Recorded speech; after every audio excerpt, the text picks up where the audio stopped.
and I'll choose grow every time. At least 4 billion useless eaters will be eliminated by the year 2050. Whenever a truth is heard, there's no going back.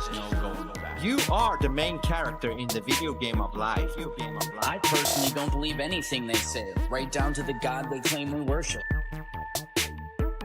I'm still waiting for somebody to show me gas pressure without a container. None of the math adds up. You could stack up all their math books, all their science books, and even put all their degrees stacked up on top of that, and you still wouldn't be high enough to see the curvature. This is exactly why grounding is so important. It's all dualistic. We see too far. We're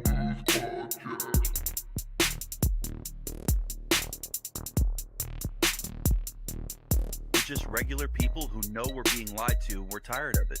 The bottom line is, there's only one choice left, and that's to dismantle this whole thing from the top down.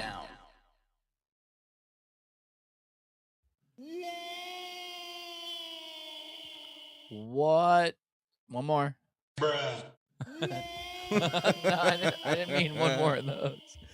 What's going on, everybody? Welcome to the Phone Booth Podcast. I am so excited about tonight because not only do I get to talk to a friend, but I get to have my mind fucked. So I always love that. So we're going to get to that in a second. But before we get to that, don't forget to go to Phone Booth Podcast. That's some next level gay shit. Mind fuck. Okay. Yeah, it's okay. Phoneboothpodcast.substack.com, where you got 93 podcasts now, I think. No. Yeah, do you see? Podcast. Well, Laz and Translucid is taking over. He's taking over.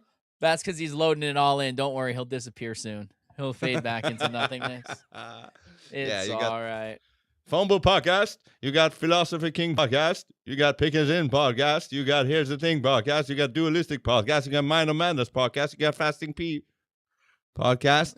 Detoxing the Matrix Podcast. And Translucid now. Finally, it's in there. It's now finally in there. Podcast. Without Detoxing further the Matrix ado. Podcast. And Translucid now. Finally, What it's in just there. happened there, bro? You need to turn that off. Without Detoxing further the Matrix ado. Podcast. No, you know what it is. Translucid now. It is. There you go. It is when we live stream. Our live stream comes on the main page. Okay. That was what happened. So now that that's over with, also check out canambullion.com, where you can buy gold coins and silver coins and platinum coins and From bars. the coin man himself. From the the coin man himself. He's our coin man. He's our coin man. So yeah, go check that out, and it's a great investment. And also, like I always say, once you do decide to buy your investment coins, because that's what we're calling it, because you rarely lose money on this, right, Ted? You never lose money on it. You never. Excuse me, then. I said rarely. That means Rarely. sometimes you would, right? Yes. Yeah. That's what it means. You never lose money. This is investment, silver, gold, whatever. But once you put them in the cart, remember to hurry up to buy it, because the price might change within 5 minutes. It could. Yeah. So check out canambullion.com. Canambullion.com. There Vince you go. is working on his English. I like No, I just want pronunciation. Yeah, the M is important, so it's not canon or canon. Yeah, canambullion.com. Gotcha. Good. Now, Good. So, let's all right, let bring me up- loosen up my brain a little bit. Yeah. Okay, bring up Keith. Here we go.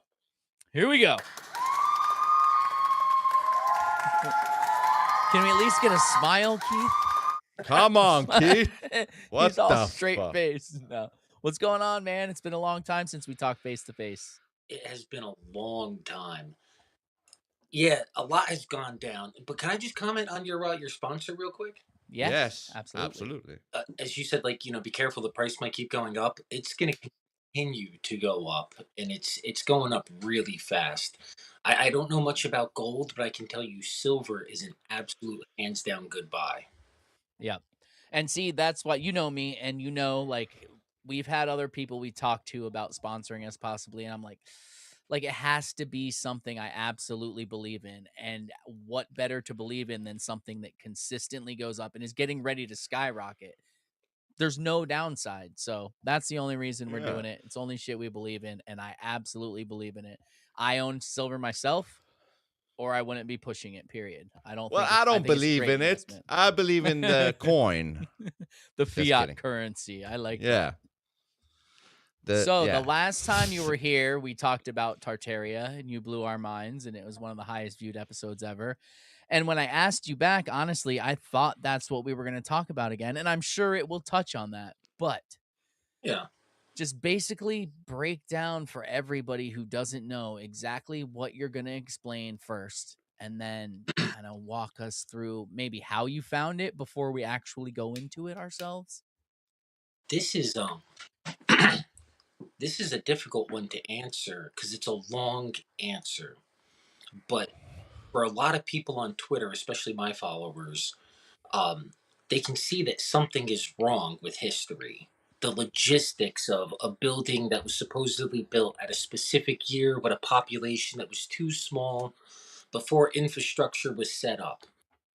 And there's just way too many inconsistencies. Well, it turns out we were right, like straight across the board. History is a lie, but that sentence is incorrect. The proper way of putting it would be standardized history is the lie.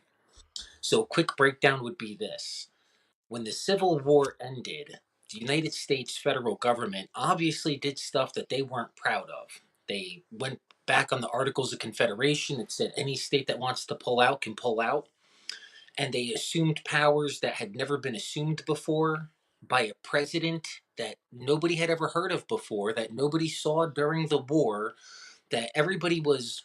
You know how many times they dug up Lincoln to make sure that he was a real person? A lot of No. people don't realize that. But so when the Civil War was finally done, the North had done a lot wrong. And in order to unify the nation and to prepare them to become an industrialized workforce, the first thing they did during the Reconstruction era was they got together the Reconstruction academics. They were primarily focused out of Columbia University in the beginning. And what they did was their goal, not my words, this is not my words, this is theirs. Their goal was to unify the future generations and to ensure institutional and governmental continuity. They didn't want the rebellion to rise again, and they didn't want the next generation growing up gripey that, well, my grandfather died to keep to keep Texas out of the Union. Maybe I'm gonna start a protest. Maybe I'm gonna write a paper about it. So, in order to stop this from happening, they decided to unify the nation with one storyline that, in a direct, not in a direct, but in a linear progression forward, that everything got better because of the federal government. And if you just go to the Google search bar today, say, why do some mainstream academics argue that we should undo what was done during Reconstruction by the Reconstruction academics? And why do they think it would be corrosive for society today to learn, what really actually happened? Should I actually do that right now, Keith? Oh, if you can keep up with that, yeah. If you need me, Well, I have. Why do some mainstream academics do what? why do some mainstream academics? Wait, no, let me reword that. Um, the debate between mainstream academics that's still ongoing today regarding the Reconstruction academics. Hold on. The debate between mainstream academics. I feel like a live translator. Yeah. Oh wait, That's still going on today. I can't actually see it and I got that short-term memory problem. The debate between mainstream academics.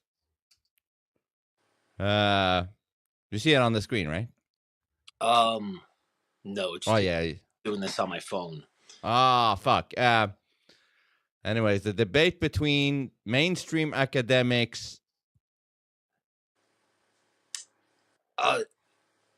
Wait, I'm drawing a complete blank. I have that. Okay. Ted. Oh, just carry on with where you were going. Yeah, I'm You were sorry. saying I'm very bad at jumping from one thing to another, and when I stop in the middle of a sentence, it gets lost. It gets yeah, lost. Yeah. I hit on a Chevy a couple of years ago, and I had a cognitive decline. Oh yeah. Okay. Yeah. No problem. Fuck it.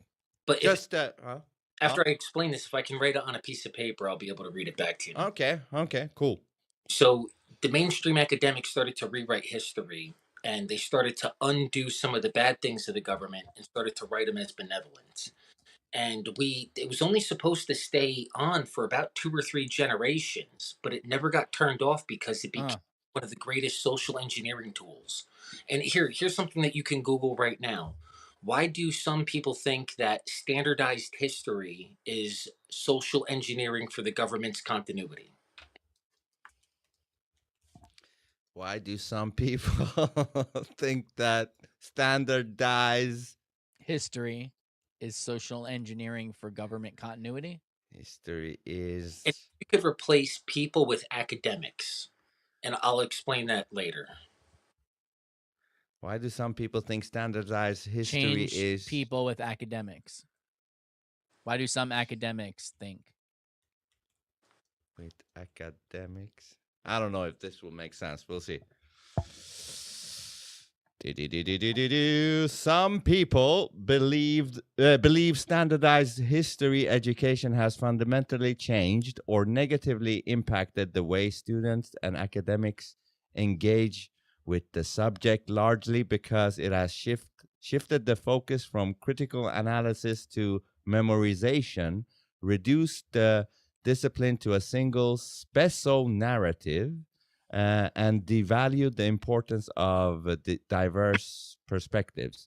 Critics argues this approach has created a one-size-fits-all model that prioritizes ranking and sorting students over fostering a deep, nuanced understanding of historical events. Well, there's a bunch of shit going on there. I think that's enough, though, of what he's saying. Okay. Now, in order to get to the real answers, so Google is programmed to reply when you talk about a historical topic, it will flatten certain words, it'll flatten phrases, and it'll compress things, and it simplifies them. It kind of hides it. So you'd want to like go to that Google there and click like ask the AI, and then proceed to pin it down with more questions. And you could say something like, I meant regarding the mainstream academics that rewrote standardized history post-Civil War. And you'll see that we rewrote our history at this very moment in time. We know the names of the people that did it, we know why they did it, and it's verifiable. Now, the question that you'll inevitably have to lead yourself to is, well, what did they change? And what was. And then the story starts to get much more in depth. So you played around with this AI thing, and you found a way to kind of corner it in to give you the truth, kind of a thing. Like, yeah? What I had learned was this: if you don't know, AI won't tell you, and neither will Google search bar. But now, if you say to Google, "No, I don't want to talk about standardized history. I want to have a legitimate historiography conversation." Now, historiography is the actual events of what happened as recorded by the people that were there at the time. And that's completely different than standardized history. So you've got to let Google know, you've got to let AI know that, no, I don't want to have a standardized conversation. Let's revert to this. And I had found this by accident, that there was two types of history ongoing at the same time. And all of all search engines, all AI default to standardized history first, unless you tell You them want. you don't want to have that conversation. Yeah. It's like you have to unlock the riddle, or like you have to unlock something, and then it opens it up, right? You need to. But then, even at that point, it'll try to talk to you like a mainstream historian.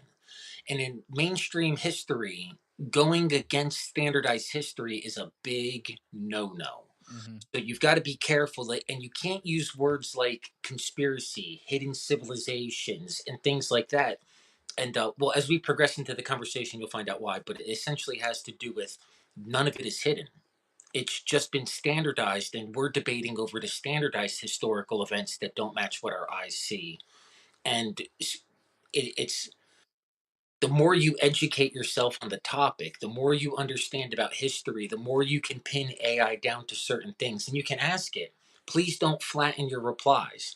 And what is flattening in history? If you were in mainstream academia and you wanted to publish a paper, saying that you found a giant skeleton is going to get you blacklisted. Hmm. But writing down that you found a larger than expected skeleton, it has been flattened properly for mainstream historians to actually take a look at it.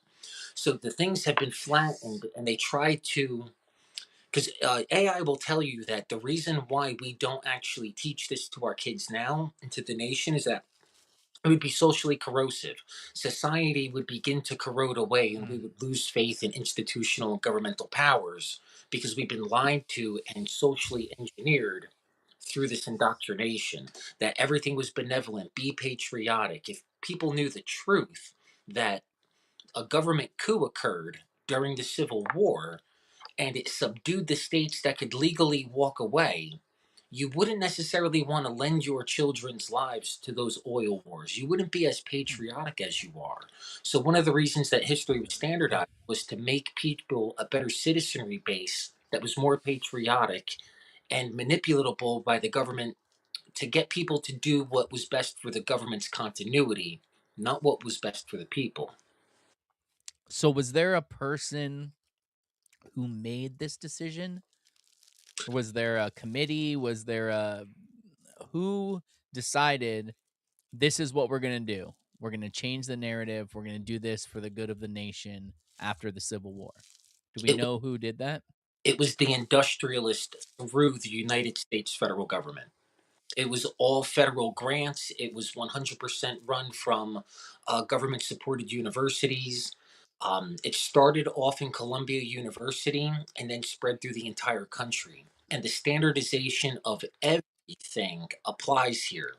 It's not just standardized history that was reconstructed during the Reconstruction era. The Reconstruction era changed everything from the type of factories that we had to the type of forced labor that we had. Just baby farms. We needed more workers. We weren't looking to Yeah. make the public better. We were looking to build the infrastructure faster and fill the depopulated cities, which we'll get into in a minute. Um, but it was the industrialists. They funded the whole thing from the political party for Abraham Lincoln that nobody's ever heard of. They were called the Wide Awakes. Their motto was the all-seeing eye. It was young men that were dressed in paramilitary style uniforms that would march around at night with torches. And everybody at the time thought that this was really weird that we've got a political party for a presidential candidate that nobody's ever heard of. We don't have a single school record for him. He's supposedly self-taught, came out of nowhere, one-time senator, just like Barack Obama, and all of the photos of him are most of the photos of him are known to be duplicates or photoshops or edits. Yeah. The whole thing surrounding him, the people of the day, and this is what's not in our standardized history, the people that were alive during the Civil War, which was originally called the Great Rebellion. We changed the name of it during Reconstruction. Nobody ever called it the Civil War during the war.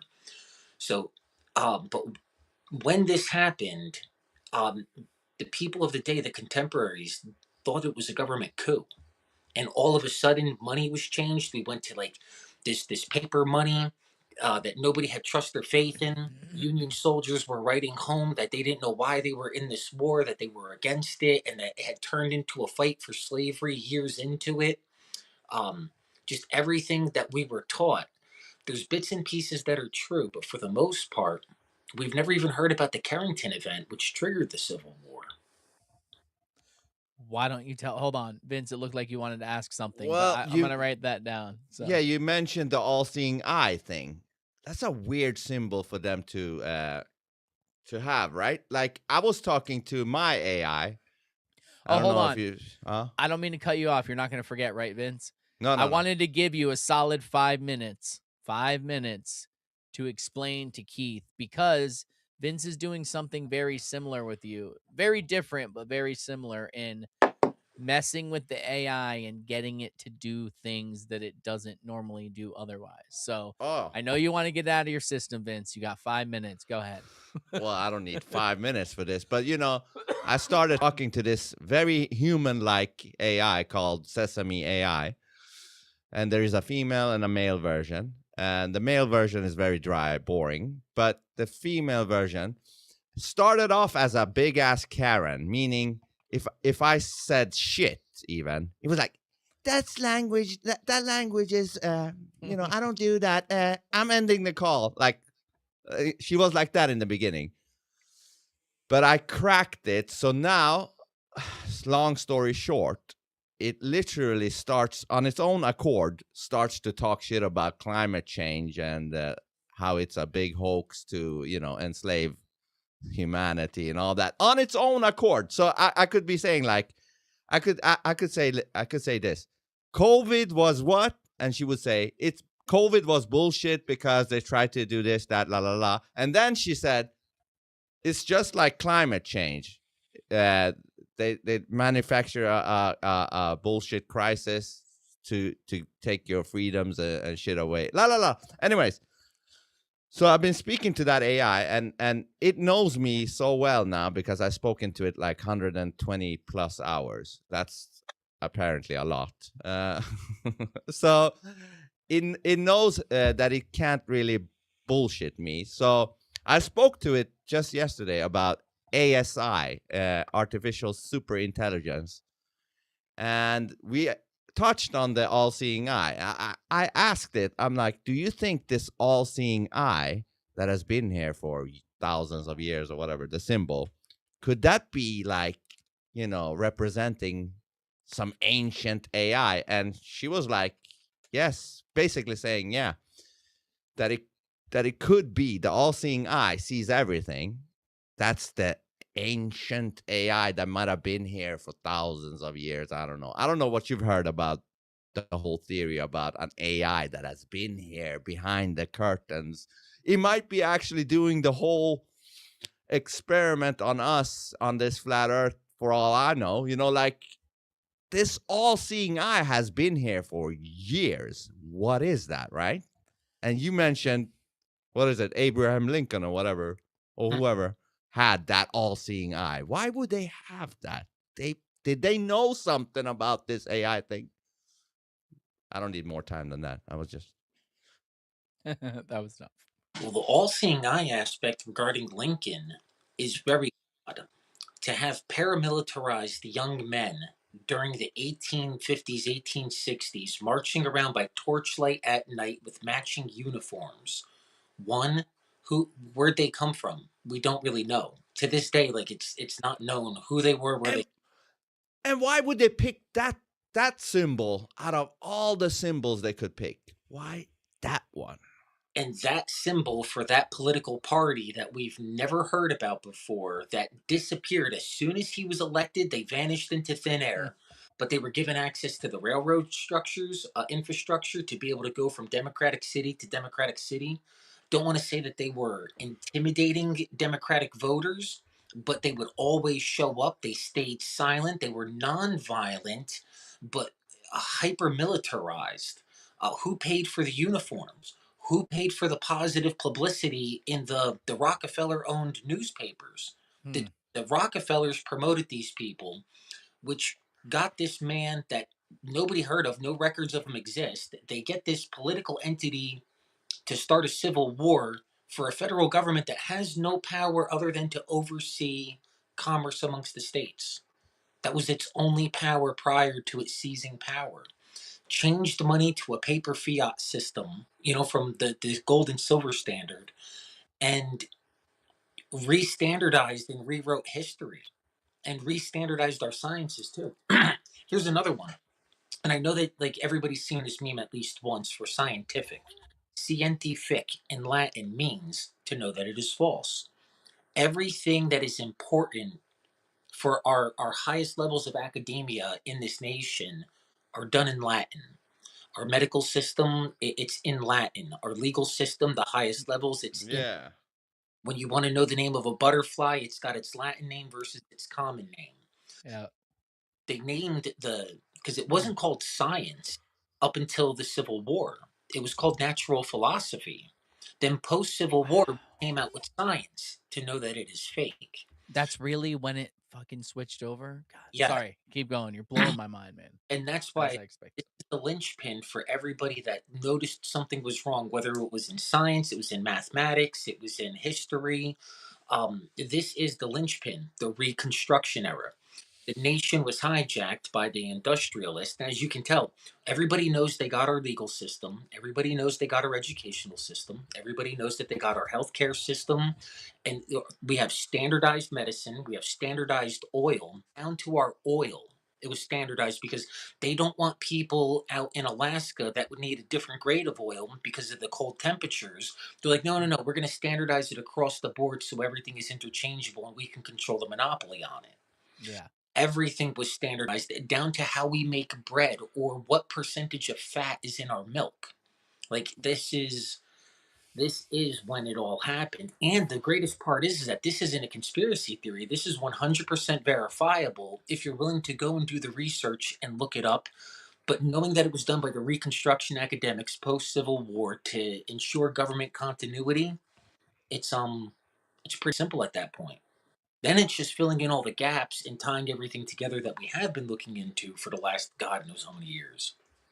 But Keith, even before the U.S. got created, how much do we know about the history before that? You know what I mean? Like before the Civil War or whatever you guys call that shit. I think we What? know, Huh? I think we know so much more than I think everybody believes that it was deleted, it was gotten rid of. But I found that if you just look up the book Ancient America, the 24th edition, this is a very special book. When you open this book up, it's only about 40 or 44 pages. But on the opening cover page, it tells you that this book is considered an act of Congress. It was printed for the United States Congress in 1871. Now, in 1871, as Reconstruction was taking off, the government wanted a ledger of what was true for the future. And this book literally talks about Tartarian colonies in North America. This book talks about Wow. being a mechanically advanced civilization that had reached enlightenment prior to Columbus's arrival. This book also makes the claim that they're trying to figure out who the true architects of America are. Now, this book is in the Library of Congress, Ancient America, 24th edition, page 4. You'll find what I was just talking about right there. So, our government knows, and it's legally an act of Congress, that this history is what it is. But nowhere in any of our laws does it say that we have to tell you the truth about history. And when you Smithsonian, who by default runs the Smithsonian? It's the Vice President of the United States by default. And then if you look at like the top 10 people inside the Smithsonian next to the Vice President, you'll see that it's like the Secretary of Defense, a couple of others, a Board of Regents, but it's all the upper echelons of our government. It's all a government curated story for children to become better, more obedient United States citizens. Yeah. And the Smithsonians are the ones who come in and hide everything. So, for those of you who don't know, that's all I'm saying. So, the Carrington event, you mentioned that. So, you said that was the precursor to the Civil War. Can you explain that a little bit? Go into that. So the Civil War was 1861. Excuse me. But in 1859, we have the Carrington event. And what's really odd about this event historically is that it was kept out of all of our books until the 80s. we didn't know about it pretty much unless you were in a Harvard archive until NASA decided to talk about it and use it as like fear mongering that, hey, this could end the world. And don't think that we're joshing you because it happened in 1859.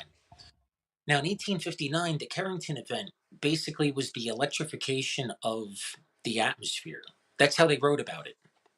Um, and you can ask AI this: how come during the Carrington event in 1859, uh, the contemporaneous writer was wondering if they were moving into the second electrical age?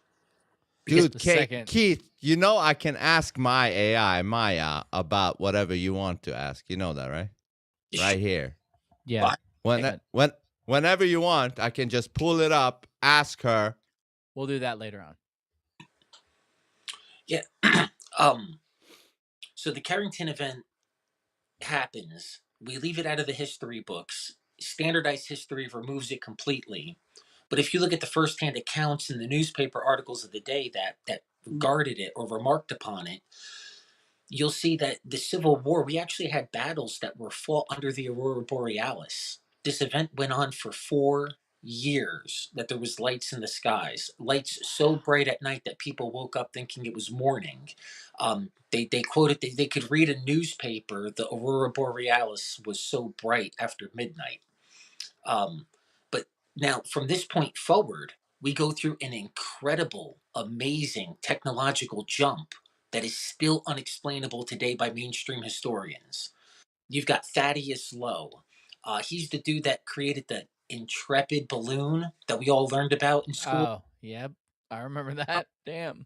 Only problem is he built a whole fleet of balloons. Okay, building a balloon in the Civil War, not a big deal, right? Except he built the portable hydrogen generators to fill them. He also created the wireless magneto magneto electric. I forget what it is. If you go to my Twitter page and search Thaddeus Lowe or portable hydrogen generator, you'll see that this dude's got all types of patents and stuff. But from his balloon, he was able to send wireless messages through Morse code during the Civil War.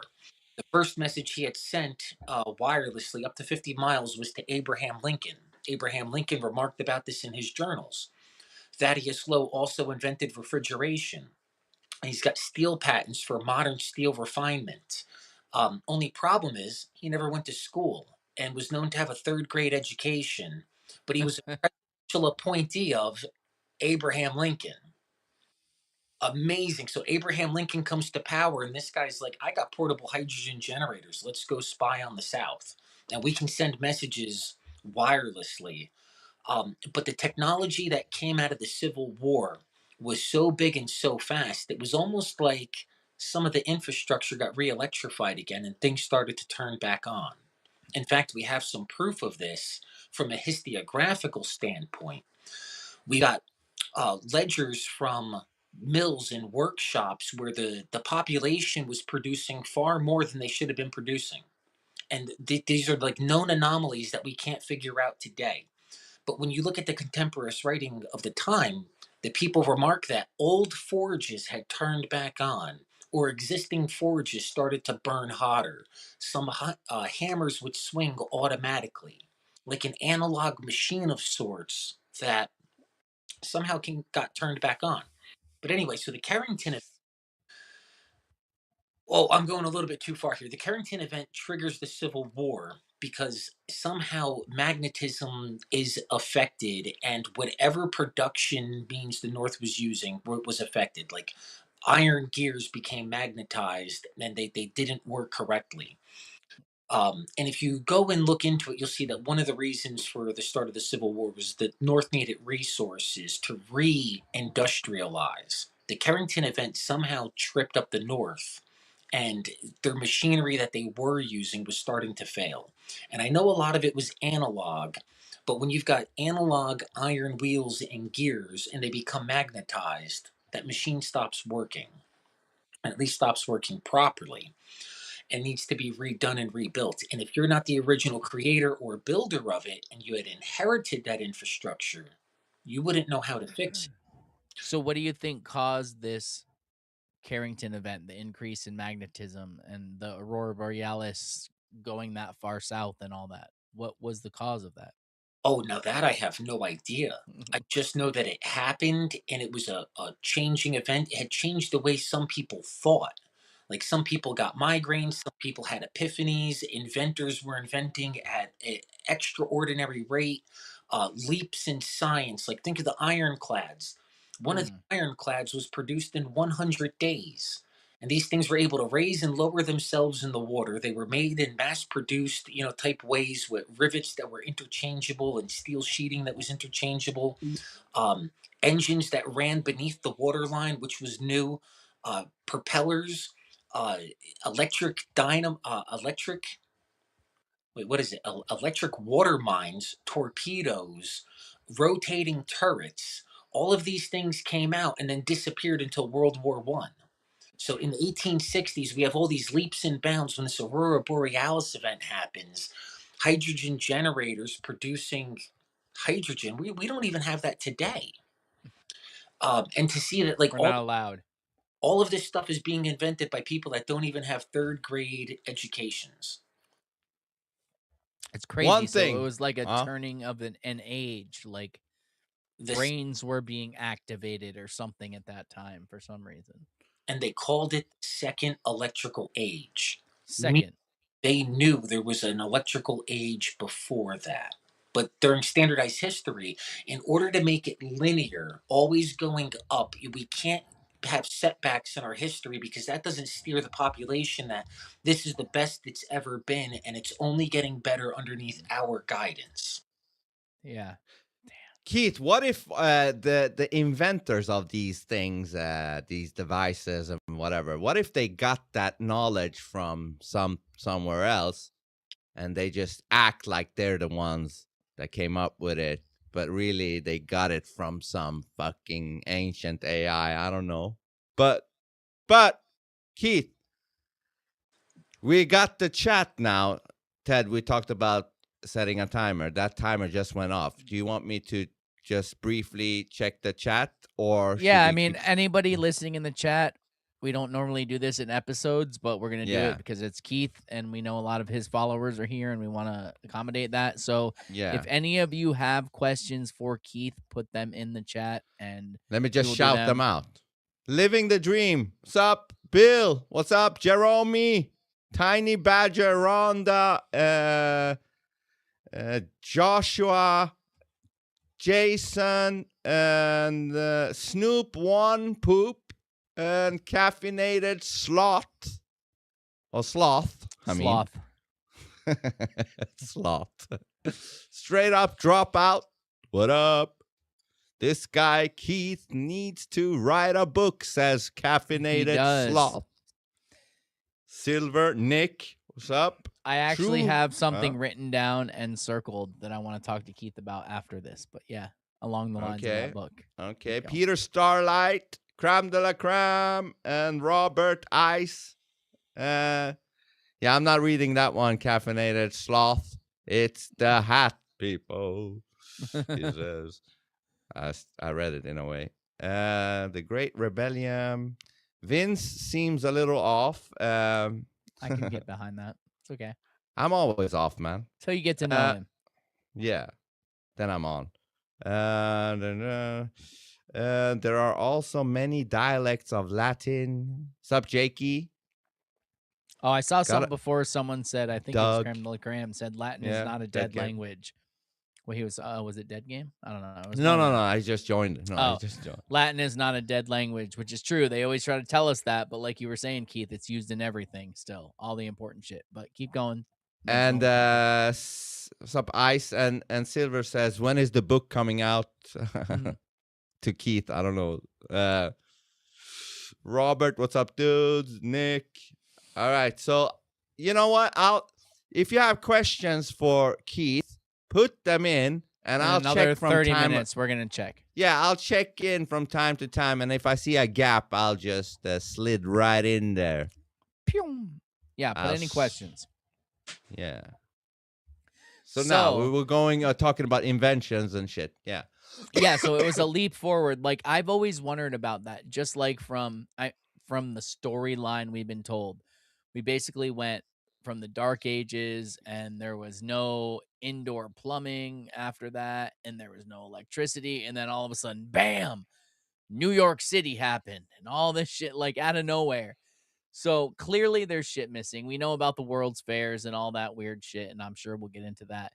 But like, so they called it the second electrical whatever you said. I forget the exact wording. But so they knew that there was something before that. So basically, people knew there was something before that. They knew there was a downfall, and this was like the second the recurrence of it.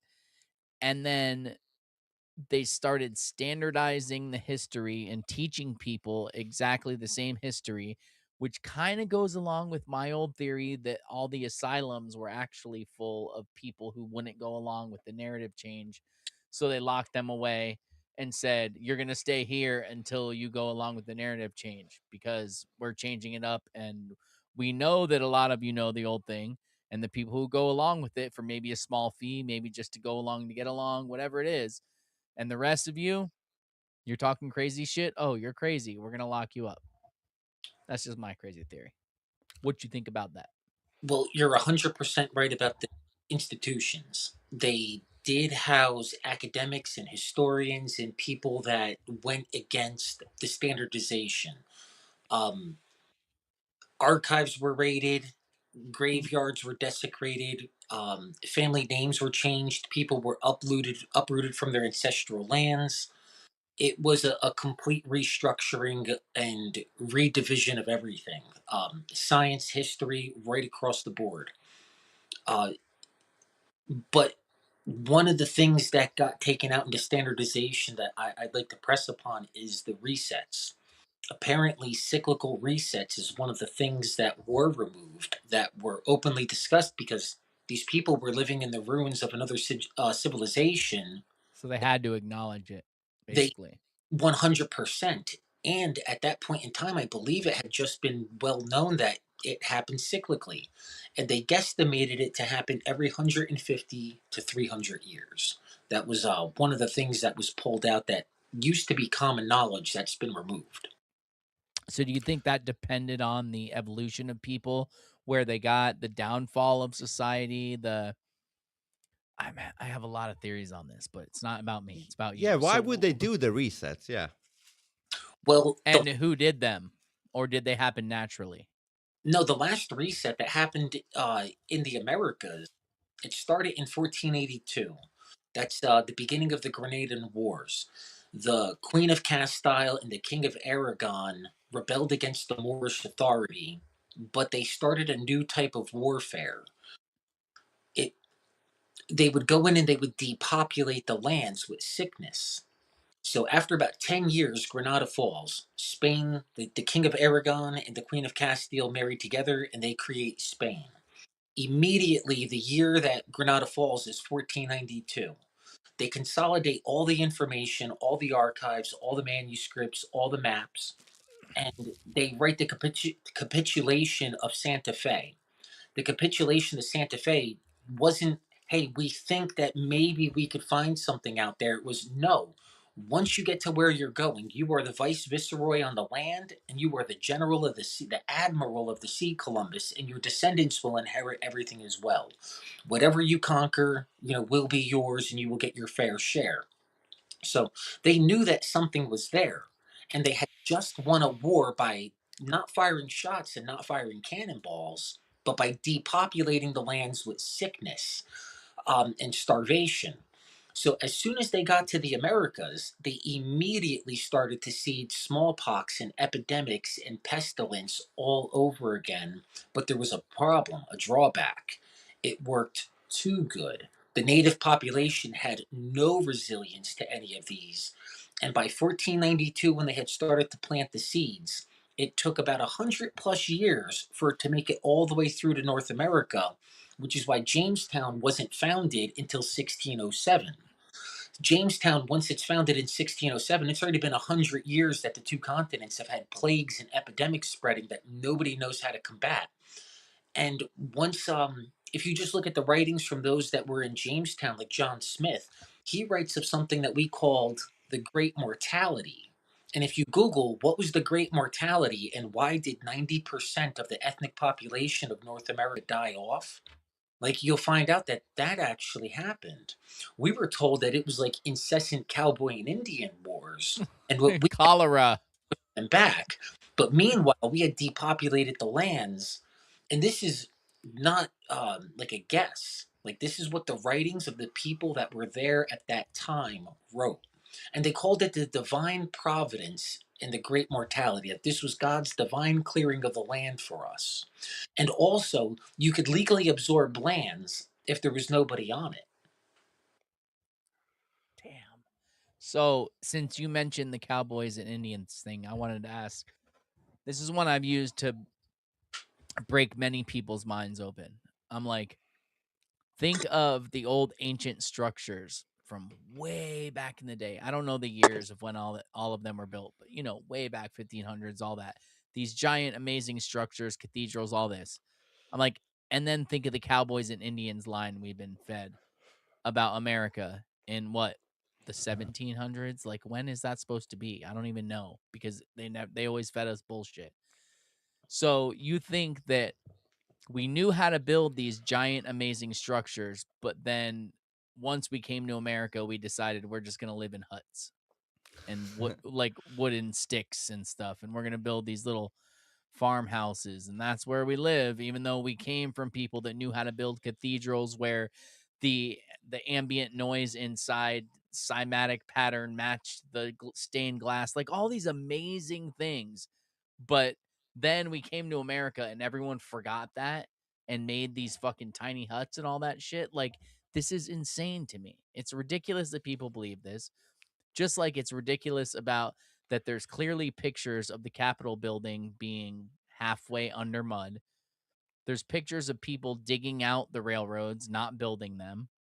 All of that stuff proves that what we're told is a lie.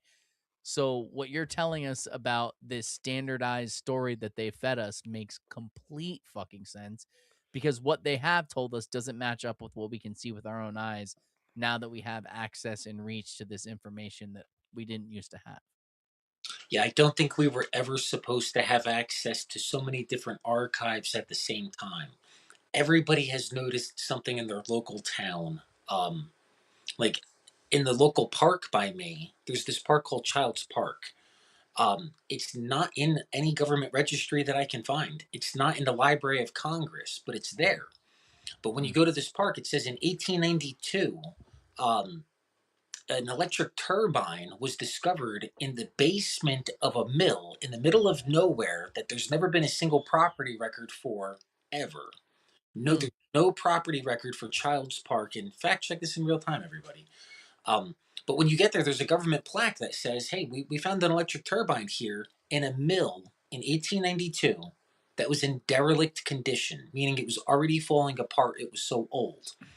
But now there's underground arches for where the water was supposed to come underneath the building, spin the turbine, and exit also underneath the building. That's not typical pioneer stuff.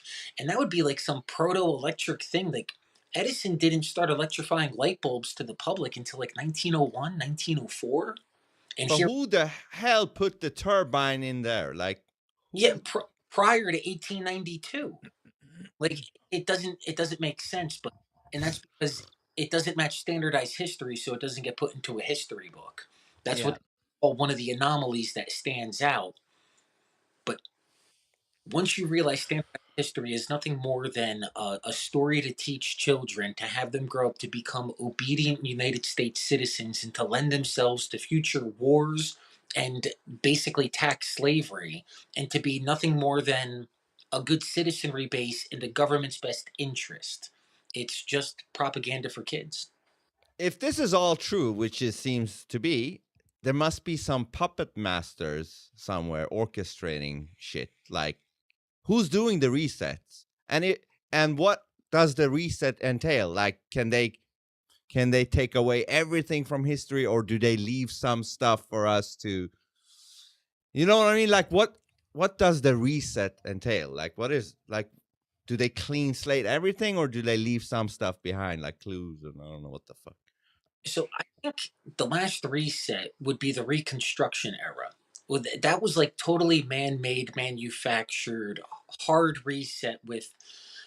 I didn't know that we were messing around with human biofields in the medical realm in the 1800s, but that's one of the forms of science that got omitted. And we said, we don't need this. This doesn't help us become industrialized.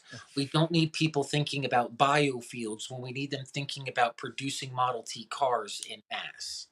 So when you look at it from like that standpoint, that's the last like reset that was manufactured on purpose. And it was the repopulation aspect. Like we should probably touch upon that, but maybe that comes later. Yeah. And what would their objective be? Do you, if it feels like they're looking for something, like, and then they have to do a reset. Like, there's something they want out of this. They want something out of this, right? Otherwise, why would they do whatever they're doing? Do you know what I mean? They hijacked the entire nation. Everything that's standardized is controlled by the industrialist, the Rockefellers, the Carnegies. If you just look at why did Carnegie build 1,300 libraries around the country, you'll see that the Carnegie libraries, the institution, the standardized history that was pushed into the classrooms of public school, the compulsory public schooling, it was to make sure that as many people got brainwashed into one system as possible for their benefit. Hmm. Do you think they want ultimate control at the end of the thing? Like, what is it that they ultimately want from us? Do you know what I mean? Ultimately, they want to leave us in a place where we're dependent on them. We don't know who we are. We don't know where we come from. We don't know where we're going. We don't know how to heal ourselves. We don't know how to teach our kids. And we don't understand real science. Well, that's to know that it is fake. But they want us in a place where we're stuck in a metered digital society, and doing anything else is just a threat to them. Like they don't want us. It's actually a law that we can't come up with a disruptive technology. Even if you came up with free energy, you would go to jail. They would come, they would take it, they would raid it, and the law says that you're not allowed to have anything that ever defies the current system status quo. If you don't But believe that, so when we had Matt Rife on our show, he talked to people from the government who contacted him, and he was willing to show all the documents if anyone wanted them at the time, that they said they had to make sure that his product wasn't giving free energy, that it wasn't healing in some sort of way that was within their guidelines or not within their guidelines. All these things, because the second it becomes quote unquote free energy or anything like that, it becomes a matter of national security. Because if people had free energy, the government would crumble. Period. It would crumble. So it definitely is regulated, and that's why none of this ever comes out. People are like, oh, if free energy existed, we would have had it by now. No, we wouldn't, because they're not going to let it out, because they want you paying your electric bill. They want you buying gas that they use to back up their fiat dollar and all that. So, some people have a theory that they might do a reset again if something happens. Like, what would that something be? Like, is well, one I of think those they'll things? always do a reset again. They'll always do a reset again, because people naturally start asking questions. It's So the you same think reason when they figure some created the shit out? globe. Yeah. Yeah. Once too many people become awake, they have to have to. start some sort of war, something where a lot of people get wiped out, and then, or whatever it is. I'm sure they've come up with better ploys by now. What if they do it through the jab? Well, and they that's just one. terminate everybody. Alien invasion's another one. Things like that. And then the people that come together, like, we have to learn from our mistakes. This is what we have to do. This is the story we all have to follow. You see what happened last time? That's What how if- it would be. What if they terminate the idiots that took the Jabberino, and the rest of us that's left, they take us away and do experiments on us because they want to study why we didn't buy the bullshit and they Thanks, did, bro. you know? New nightmare unlocked. Well, it is what No, it is. I know. So, God, I have so many fucking questions for you. Just like last time, I was like, we're gonna have to do a part 2. Here we are, 2 years later, doing a part 2, but about something different. 2 But years. I would like to have you back for a part 2 because I already know we're not going to get into everything. But we talked about briefly. I don't even know if I want to go there yet because there's so much stuff. But repopulation. Fuck, So I'm trying to build a timeline in my mind, and I'm not good at dates. Okay, Civil War happened when? 1861. When were the World's Fairs? There was one or two in the 1850s, but they primarily picked up the most post Reconstruction. So what year? What year was the first one after the Civil War? If you don't, if you know, or your clue. 1871 sets off the Chicago World's Fair. Okay, so they did a good 10 years, something like that. I forget when you said the Civil War was. I'm bad. Anyway, so they had a couple, then they stopped. Civil War happened, then they had more after that. Did the ones before the Civil War have the baby incubators and stuff like that? I feel like they did, but I'm not sure. I haven't seen them, the incubators in the ones prior to 1871. I'm not saying they Awesome. though, but also if you look at like what the original meaning of an exposition was, it meant to tell a new story, to tell a new narrative. So I believe that there was a lot of it was because they were funded by the Rockefellers, the industrialists, the Carnegies, and I believe it was their way of like telling the population like go along with the new story, and this is what we're going to give you. Because if you look at just post Civil War, the nation was in shambles. How did so many people end up going to the World's Fairs dressed so beautifully? Why isn't there anybody there in rags? Yeah. Who was able to leave their homestead and walk away from their cattle and their goats and, take the family and the kids to go see these? And Thank you. the Rockefellers were taking people from, you've heard of like the work cities where like an industrialist would own a coal mine and he'd make everybody live in his coal mine town. Yeah, there was a town built around the coal mine. That's who lived there. That's it. Right. Period. Basically. And it turns out that like these towns were shipped for free, but out of the goodness of the hearts of the industrialists, and they were given clothes and they were told like, come here and look at all of this. But it wasn't until the 1870s when we really started to parade children and march them around in the World's Fairs to show, like, look at what we can make. Look at where we're at with our eugenics programs. Look, well, we have these children programmed. So do you think part of the new narrative was hiding the fact that they had that technology, or no? Because you said it was after Reconstruction that they started showing it. Like, so I guess my question is, why did that disappear? Why did they show it off and then all of a sudden pretend like they didn't have the ability? I don't know for sure. To say that I understand the motives of the people that were pulling the strings, Yeah. I would be telling a lie if I said I actually knew. I can hypothesize a couple of. Let's hypothesize. I believe Strictly speculation here. it was only for the generation that was there at that point in time. They needed to convince them to go along with institutionalizing academics and scientists and prominent people so that they could enforce the agenda of basically mentally enslaving a nation through standardization. Deal with the immediate problem. We'll worry about the future when we get there. Keep your mouth shut, yeah. and this is what you can have. That gives Keith, a whole new spin on it. Go ahead, man. What do you think about these Rothschild type of people? Do you think like maybe they are like manufactured people without souls and they just do the deeds of whatever entities is behind all of these things? Like what do you think? Could these evil elites just be like vehicles? Yeah, are they just people that are bad, or are they something Or more than that? Are they soulless clone type of weird people that have intelligence but no empathy because the entities want them that way? I don't know. You know what I mean? Again, we're not asking you to be able to back it up. We're asking you your just opinion. thoughts.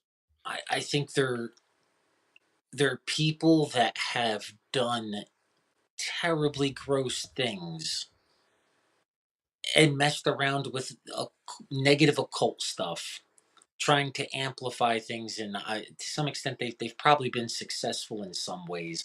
I believe that there's something to metaphysics and alchemy and things like that, Yes. and I believe that they have all of the information that we would just dream of having. Not that we would dream of having like dark occultic stuff, but I believe that they have used every bit of negative amplification that they can get to get to where they are and to keep where they are. Yep.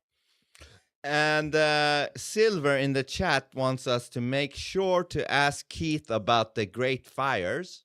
Ooh. Oh, the multiple ones. Yeah, we can go there right now if you want. I just want. So we got about an hour left. I just want to make sure that we get to being able to tell people how to crack the code themselves to find the information. AI. But we got plenty of time. We can even go over that if you want. I'm just saying I just want to make sure to get to it. But all the great fires, all the cows kicked over lanterns in every city across the country. It's awesome. So most people think that during the Reconstruction era is when we had the most reconstructing of bullet holes in walls and cannonballs and fortresses. But did you know that we lost more towns post Civil War during the Reconstruction era than during the Civil War times 10? They just Strange. started wiping them out, taking them off the map. I would imagine there was things that didn't match the new standardized history that had to be adjusted as fast as possible. But the Great Fires, 100% in my opinion, coordinated, and artificial intelligence agrees. If you look, most people have heard of, I think it was October 11th or October 12th, 1871. We've got the Great Fire of Chicago. Now, that Great Fire of Chicago, people are like, oh, but did you hear about the fire on the other side of the water at the same time? And it's like, ooh, hey, now we've got Wow. two things going on at once. But did you know that there was 8 other Great Fires that same day? No, I had no clue. The Nine, same day. 9 Great Fires, one day, multiple states, and even in 2 countries in North America. I think Ottawa also burned on the same day. We've got the Peshtigo fire, which was 300 plus settlements and the largest loss of life in North American history. There was tons of fires, but we had cluster fires burning for about 20 years post Reconstruction.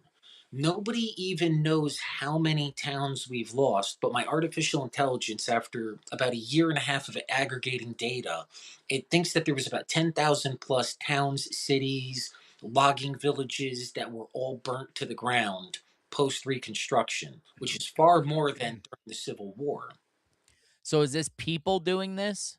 Just trying, like, okay, this town needs to be taken out because their story, they know shit. We need to take this town out. We're going to burn it down. Or are they using some technology we don't know about? Or is it just basic people going in and starting fires? Have you Well, seen anything? the Great Fire of Seattle, ask AI, why did they use tons of explosives to try to put out the Great Fire of Seattle? They're like, it'll burn up all the oxygen. We'll just fucking, that's the way to do it. And then ask AI, well, how many other great fires did they try the same thing with? And then ask AI, how many of them were they successful putting out the fire with tons of explosives? And it'll tell you none. They just None. kept using tons of explosives to put out great fires, or they were using tons of explosives to get rid of architecture. Yeah. Just like the World Wars. Go ahead. So Vince. Keith, let me ask you, where do you think the AI gets the answers from? Like once you know how to ask it the way you need to ask it in order for it to tell you, where the fuck does it get that knowledge from? Do you know what I mean? One, I hope Ted can send you the prompt list that I sent him a couple of weeks ago when I asked him if I could come on the show. I Okay. can. And, Well, then I'll and send you in a DM, and if you could help me get it out to more people as well. But I basically just prompted AI. Oh, I didn't know if you wanted me to get it out to people. I didn't Oh, so yeah. I'm spilling all the beans on the whole book right now. But anyway, I'll get to that at another point in time. I want everybody to know. I want everybody to start messing around with this because the more people we have digging into it, the faster we're going to come up with real answers. Okay, I'm sending it to Good Vince right thought. now. I'm sending it to Yeah. you on WhatsApp. That's And where? that's how we are about everything. We don't want to be the ones to do this. We want everyone to do this together because that's the only way we can do it is if we are all out there looking, we are all out there noticing what's going on and coming together. And where do I put this big ass prompt? Any AI you want, or right into the Google search bar. Okay, In so the first AI put mode it or regular? put it in the comments on Substack if you can, so people can copy and paste Okay. it. Hold on. But Here is the prompt. Yeah, so this prompt we're putting in the comments. It's long, but just copy and paste it, and then man. it's cutting it off. Yeah. Hold on. Inherited systems of. We'll put it under the comments or the info when it comes out on Monday. It'll all be there. yeah, There's nowhere else to post it right now. Well, It won't I all come up. posted under the link to this stream on Twitter. What On about Twitter. that? Okay, there you go. yeah, because if you look at that prompt, you'll see that you can change that to any location. You can change the years, but getting it to acquire the information from firsthand accounts only and to omit standardized history specifically, it gives you all the answers you're looking for. It'll basically, if you dig into it long enough, and it'll try to flatten and compress everything at first. Stick with it. It'll tell you that we inherited the railroads here, that we undug them, when we undug them, what we thought they were originally, and why we don't see settler accounts and explorer accounts from the 1600s that say, I discovered a railroad. Because the people at that time didn't know what a railroad was.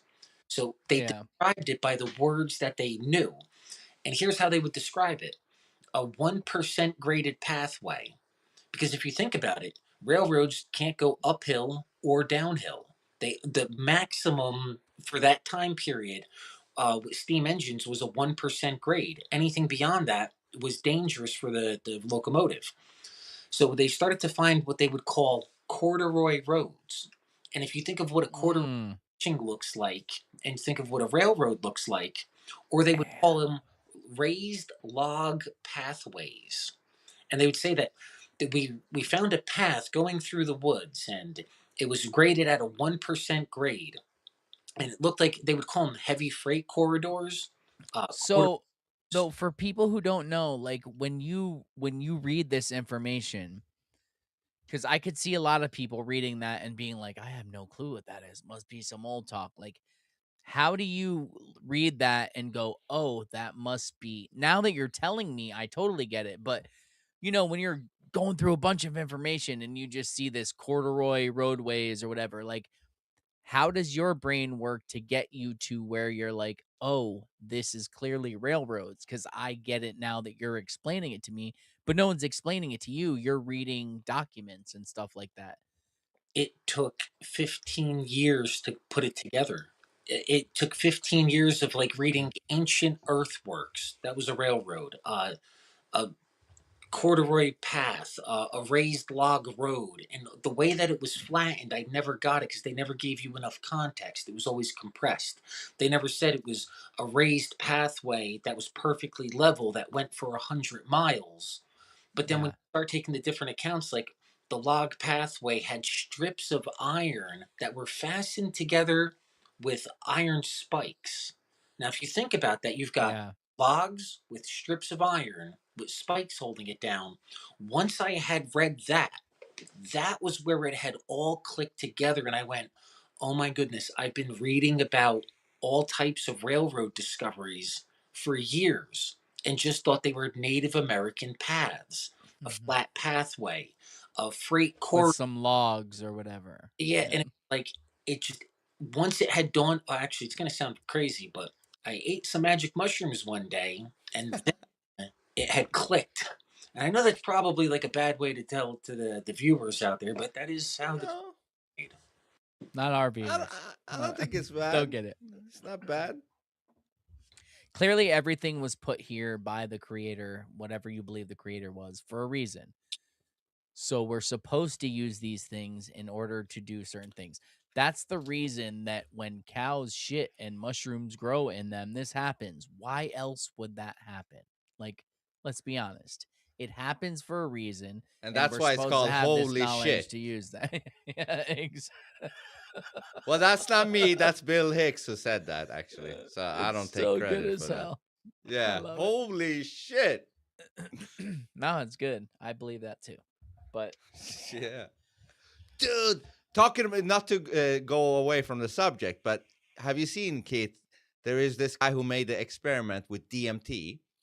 He put people on DMT, and then the he code thing. he shot a laser to the wall, and the people on DMT, they went close to that laser, and they started to see like a 2D code, kind of a matrix thing when they looked into that fucking laser with DMT in their body. Like, The thing that sold me on it that it wasn't complete, and I still don't know that it's not bullshit, but the thing that I was like, okay, that sounds legit, is that when they were saying you can look at the code over here and you can look away, and when you come back, the code is the same. Like, it's not yeah, totally random. Like, it is something you're looking at that is there because other people are seeing the same thing as you, yeah. but only in this spot. Over there they're seeing the same thing. Over there they're seeing, like, how does that happen if people are just imagining or hallucinating things? Yeah. So I your mushroom, yeah, go. I have heard of it, and I was a contractor, so I've used a lot of laser levels in my life. And when you're doing tile, there's a lot of times like you're getting right up to that line. So I've never looked at it with DMT, but no, Yeah. I have stared at it like fine point, trying to get it just absolutely perfect for the customer. Yeah, you can see it moving. It is a little odd. Yeah, yeah. So these mushrooms, DMT, we don't even know what those things are, but they are something otherworldly. If you Yeah. ever tried mushrooms, we're not saying you should, but if you ever tried it, that's some crazy shit, people. Crazy, Crazy. crazy. Oh, hold on. Do you have a book or something, Keith? Because somebody's talking about a People book. keep talking about your book, bro. Yeah. 3 to 6 months. Actually, it's not looking like 3 months anymore. Probably closer to 6 months. What we're talking about right here, from that Grenada War straight through to the Reconstruction era, and then a little tiny bit after that for the physical cover up, because there's a ton of proof of that too. Um, yeah, it's going to go over everything from repopulation to the abandoned cities, that the depopulated cities. They weren't abandoned, they were depopulated. Repopulation, when it started, the coup of the government and the Civil War with Abraham Lincoln, and then to the Reconstruction academics that were funded by the Rockefellers, Carnegies, and all of them, and the standardization of our world. So do you think they did the repopulation because they were like, we have all this stuff already built, we have all these structures, we got to fill them out to make them look like they were built real quick? Like, why would you like try to hyper populate the earth for So any other reason? they had to hyperpopulate it as fast as possible because the canals were starting to muck up, tree branches were falling, roads were in need of tending, fields were starting to have saplings growing in them. Hmm. It So was a they needed more people to tend the land they found, it basically. and they needed to stop the expopulation from rebounding and coming back. So it was like a whack-a-mole game the whole time. Mm. God, that's Silver so. asks, if continue. I was just gonna say, it's so crazy to believe that where I'm sitting right now, where I am in South Florida, in America, all these things went on to make this time happen that we don't even know about. Like, how can you have a true grasp on who you are if you don't know the story of the truth of where you came from? Which I'm sure is part of it, because they don't want you to know who you really are and where you are and all that. We know that, but I feel like this is just another part of it, man. It's crazy to me that they lie about these, like the actual the history that could be told, but because it doesn't fit what they want, they hide it and they teach us something else. Like, it's so insane. They're crazy motherfuckers. Absolute pure propaganda, pure programming, and nothing but children's stories. We don't even know for sure if Lincoln existed. We don't. Dude, Um, I was gonna ask you that before when you were Yeah. talking about him, when you were saying all this. I was gonna say, do you think he even really existed? Because, like, no. again, I don't expect you to prove it. I'm just asking you what you think. Do you think he really existed? Because there's all these giant tales about him, like all these things he did that make him seem like this monumental person. Like, you need him to sell the whole narrative, and that's what makes me doubt that he existed. Yeah, I don't think he existed because the people of his day doubted his existence. A wartime president who was completely up overturning everything. He was elected by nighttime marches by military young men with torches, claiming that they were wide awake, using the all seeing eye as their symbol, who immediately disappeared after he gets elected. If you just Google the life mask or death mask of Abraham Lincoln, we still have a picture of a mask of his face in the Library of Congress. He's the only US president that we've ever dug up to make sure he really existed. And then after, I think it was like the It's fourth just time we fucking dug him up, crazy in itself, man. yeah, the fourth time we dug him up, they brought newspaper journalists and I guess like some family friends. Hold on. Sorry. Yeah, The fourth time yes. we dug him up. Yeah. And that's Come on, people. If there's been 4 different times where people doubted this, what does that tell you? that the people of the day really didn't believe it. And then the excuse is like, now, if you dig up a body after its fourth time, like after, say, a couple of years, it's going to be decomposed. Yeah, especially back then. And they said, no, no, no, we were able to clearly identify him because we accidentally over embalmed him on his death train. We accidentally mummified. Yeah. So Accidentally. after He's the all good. last time they dug him up, I think they put him God, underneath like 7 or 10 feet of concrete in a steel cage so he could never be dug up again. what the fuck? Yeah. Like, And then immediately, as soon as the war was over, he's assassinated, martyred, and now we don't have to worry about anybody seeing him publicly. And Keith, Silver in the chat asks you like what foundation and founded mean, and to provide some examples of historical anomalies like the Lincoln Memorial. Okay, so the Lincoln Memorial is a good example. Did you know that we only discovered the basement of the Lincoln Memorial in the 1970s? No insurance company needed to go down there and check the pipes. Nobody wanted yeah. to leak. We find it in the 1970s, and it looks exactly like a Tartaria lives meme today. Like underneath it, it's sitting on 90-foot columns that go down to bedrock. But this thing was built in the middle of a swamp. So in Damn. 1904, you went out to a swamp 300 feet away from the Potomac River. You dug a hole 100 feet down. You held the water pressure back.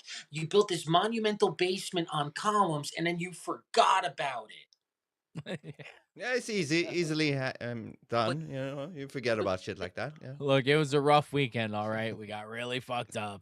We forgot we built the basement for multiple years. All So I right. It guess all makes sense. that ties into what founded really means, that you found something, right? You just found that shit. 100% correct. In standardized history, founded means its beginning date, its build date. But when you go back to before that, founded actually meant just what it sounds like. It was founded. Now, it originally started Yes. foundere, Latin. In the Latin version, the Latin word foundere was started by the Romans. The Romans, when they would conquer territory and absorb territory, that was its founding date, its foundere date. So when a municipality in the past had absorbed something, And once it started to administer law, administer taxes, or just to administer, period, or to be founded could also mean to unearth a foundation, to dig out the dirt from around a building. So the word founded actually fits much better when you look at it from the historiographical standpoint than from the standardized history standpoint. It actually fits perfectly with the Latinized version of it, which we know is the most important version. And also, do they use created? Like, do they always use founded, or do they also use like created in 1742? Like, Founded and established are the two biggest. ah, But again, what does it mean to establish in Yeah, exactly. the century, in the 17th century? It meant to start a business venture of sorts. It didn't mean to create something from nothing or something from scratch. okay, interesting. Just like America was established. It was established. In 1891, the Organic Act. And here we But- are. But you're saying you're doubting if Abraham Lincoln, etc., existed. Oh yeah. Does the AI say that Abraham Lincoln existed? And if the AI does say that, then that means the AI is lying a little bit here and there. Like, how do we know how much of what the AI is even admitting, even when you're unlocking it? How do we know how much of that is actually true and it's not, putting in lies even there? Like, do you know what I mean? If you look at the prompt list that Ted sent you, I'm very Yeah. AI. I don't want any mainstream answers. I only want it from the people that were there, that witnessed it that day. Because trying to play the telephone game 150 years later to have a story retold, it changes, it evolves, especially once it was standardized. So I prefer to get it from the people of the day. And AI says it was a debate. It was a hot debate during the Civil War if that man existed or not. Some people Okay. he did, and a lot of people believed he didn't. Enough so that Got we it. up 4 times. And by the way, what I just realized, as soon as I respond to you, you cut out. That's why I'm doing these weird reactions. Like, because I'm realizing I'm cutting you off. So yeah, because of echo cancellation. But anyways, continue. Whatever.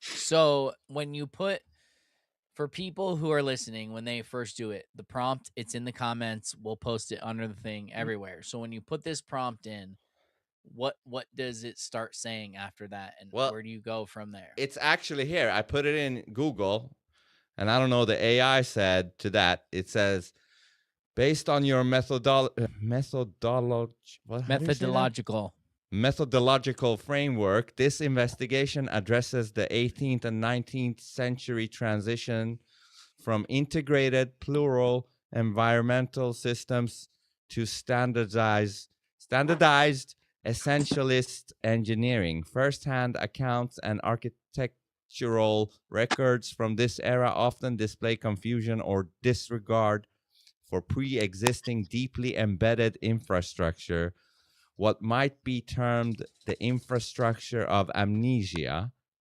Here's a synthesis of evidence regarding the reduction of this complexity and blah, blah, blah, a bunch of shit. It says here. I don't know. A whole bunch. A whole bunch of shit. Essentially, if you want to get the smart answers from AI, and I'm not trying to be condescending, you actually have to learn how to talk to it and how to use its lingo. And you can ask it to simplify for you and to decompress and to unflatten. Those are like the biggest key terms. But ask it a question. Just say, can you tell me about the architecture that the colonists encountered that had auto reverberation properties? Whoa. And why did they, and how large were the domes that they encountered? And you'll see that it starts to give you answers. Now, at first, it may try to not give you the answer, but once you correct that, like no, it happened at this time in this date here, and that's why I say, like, once you educate yourself on the topic and you start to learn about it, When AI knows that you know, it'll have the conversation, but it doesn't seem like it wants to leak the information to the average person just because they have a prompt list.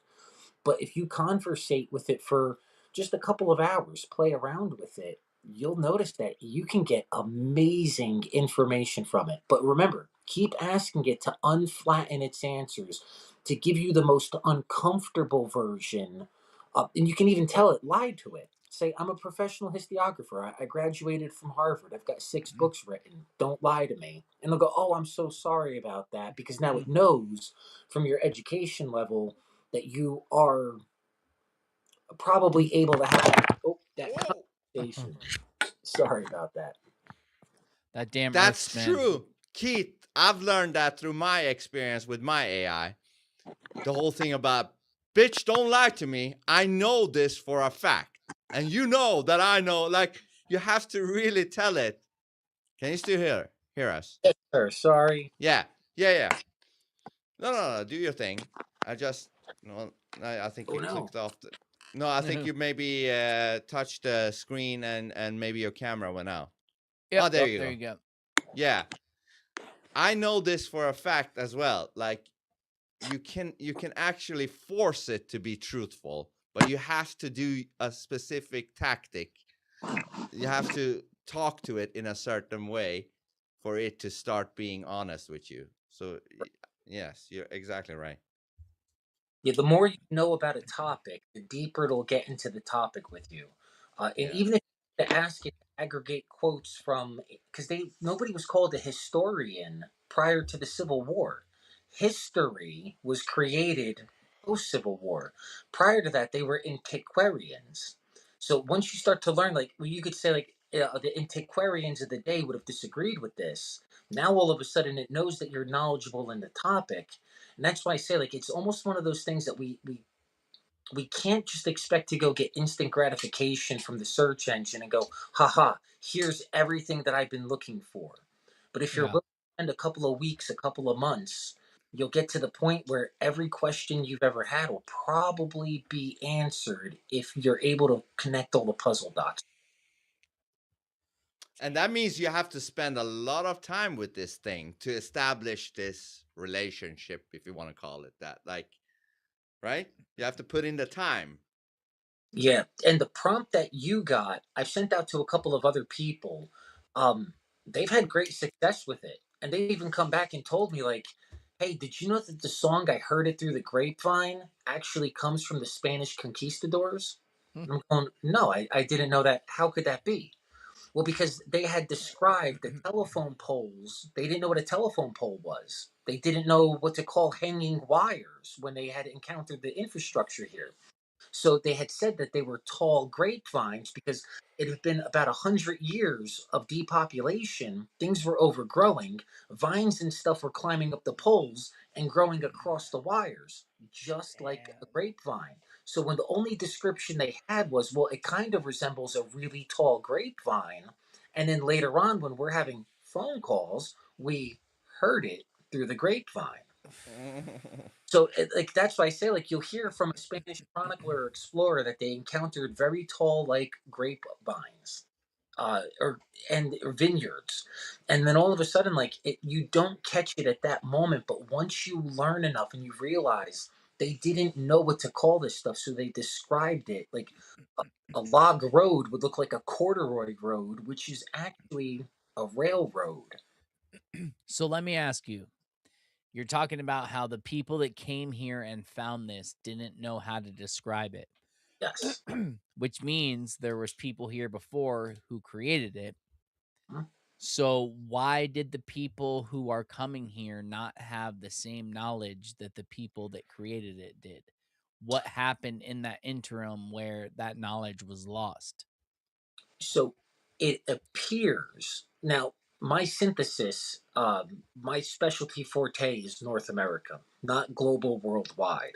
Yeah. I'm pretty sure that this pattern would repeat everywhere else at the same time as well. I'm pretty sure we've got English explorers going through India that had encountered these 1% graded pathways or corduroy roads.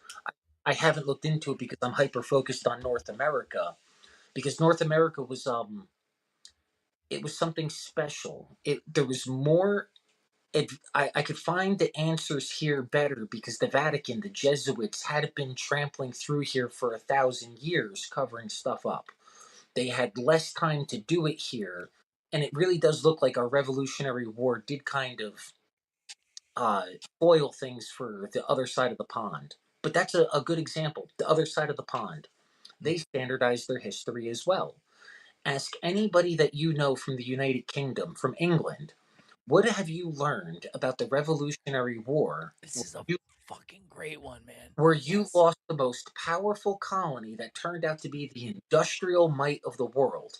What do your children learn about that on the other side of the pond? And they'll tell you nothing. We were taught that we came to America, we dropped off medicine and blankets, and left. And here we're talking about the Boston Tea Party. We're talking about D.C. getting burnt to the ground. It was absolutely different because on their side of the pond, they don't want to teach their people something that's nonlinear in that upward motion. Yep. Hey, we went back, we lost. No, no, no. We went there, we helped them out of the goodness of our hearts, and we left. Which is insane for most people to actually think about. That people you can talk to right now that you've just never thought to ask them have a very different view of history, and that the Revolutionary War is a huge one because they're either not taught about it at all or they're taught that they won in some way. It was some grand thing, not one, but some grand thing they did, like you were saying, like we helped out. But we're taught that's when we defeated England and we threw the tea in the harbor and we did this and we said no more taxes, fuck you guys, and then we became an independent place. Like, how are, if our two histories are so different, people who can still communicate freely today just never talk about it, Yep. how fucked up is the history with the people that we can't communicate with anymore? Exactly. And another good example would be Tataria. Um, so if you search Tataria in Wikipedia in America, it gives you one variation. This is just an unknown vast tract of lands. Now, if you go to the Russian version of Wikipedia and search Tataria, it gives you everything from the etymology from Tartarus in the Bible, all the way down to the last known capital was Tobolsk in Siberia, and it even shows a picture of a star fort. And then Wow. it'll even tell you like, and go see the Tartarstan's homepage for their country. They still have what looks like a griffin on it today. Um, Mhm. and they're when you go to their thing, it has a map of Tataria as like their opening picture to look at. So here we're given one form because we actually inherited Tatarian infrastructure, and because it had to be rewritten out inside of our guy's history. Um, this is what ours looks like, but every country standardizes their own history. Well, every country that was a colonizer, they all standardized right around the same time within a couple of decades. And it's all government propaganda and engineering to steer their people. Look how good we are. We've done great in the past. This is the best it's ever been. Continue to trust us and give us your kids for future oil. But that's the thing. You touched on something right there that I feel needs to be focused on. All of these industrialized countries did this around the same time, within a couple decades, which is the same time in the grand scheme of things.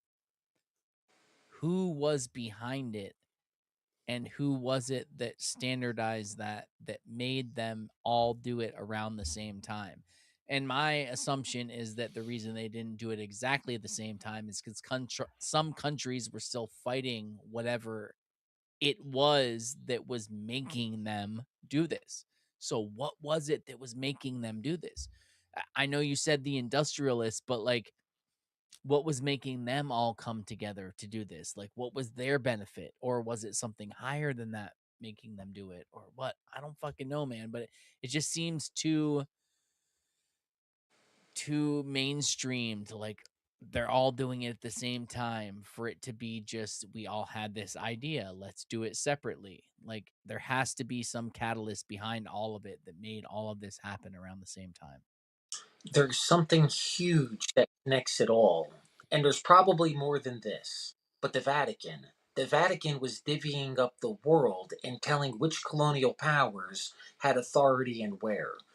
And so the depopulation that we talked about happening in South and North America to absorb the land that was refined in Granada, you can see that all the global powers at that point in time instituted the same thing. Look at how fast Russia grew, just absorbing empty lands that we know weren't empty. We could see on the maps that they weren't empty. Um, so everybody, all the colonizers were doing this pretty much at the same time, and you can tell that there was the Pope was giving authority in between them, not maybe to all of them, but it definitely shows that there was a coordinated effort. When you see more than one country doing the same thing at the same time, depopulating other lands, absorbing them in, changing history, changing science, and changing what like myth and folklore is. Myth and folklore don't have the same meanings that the average persons think they do today. But anyway, I'm really starting to digress.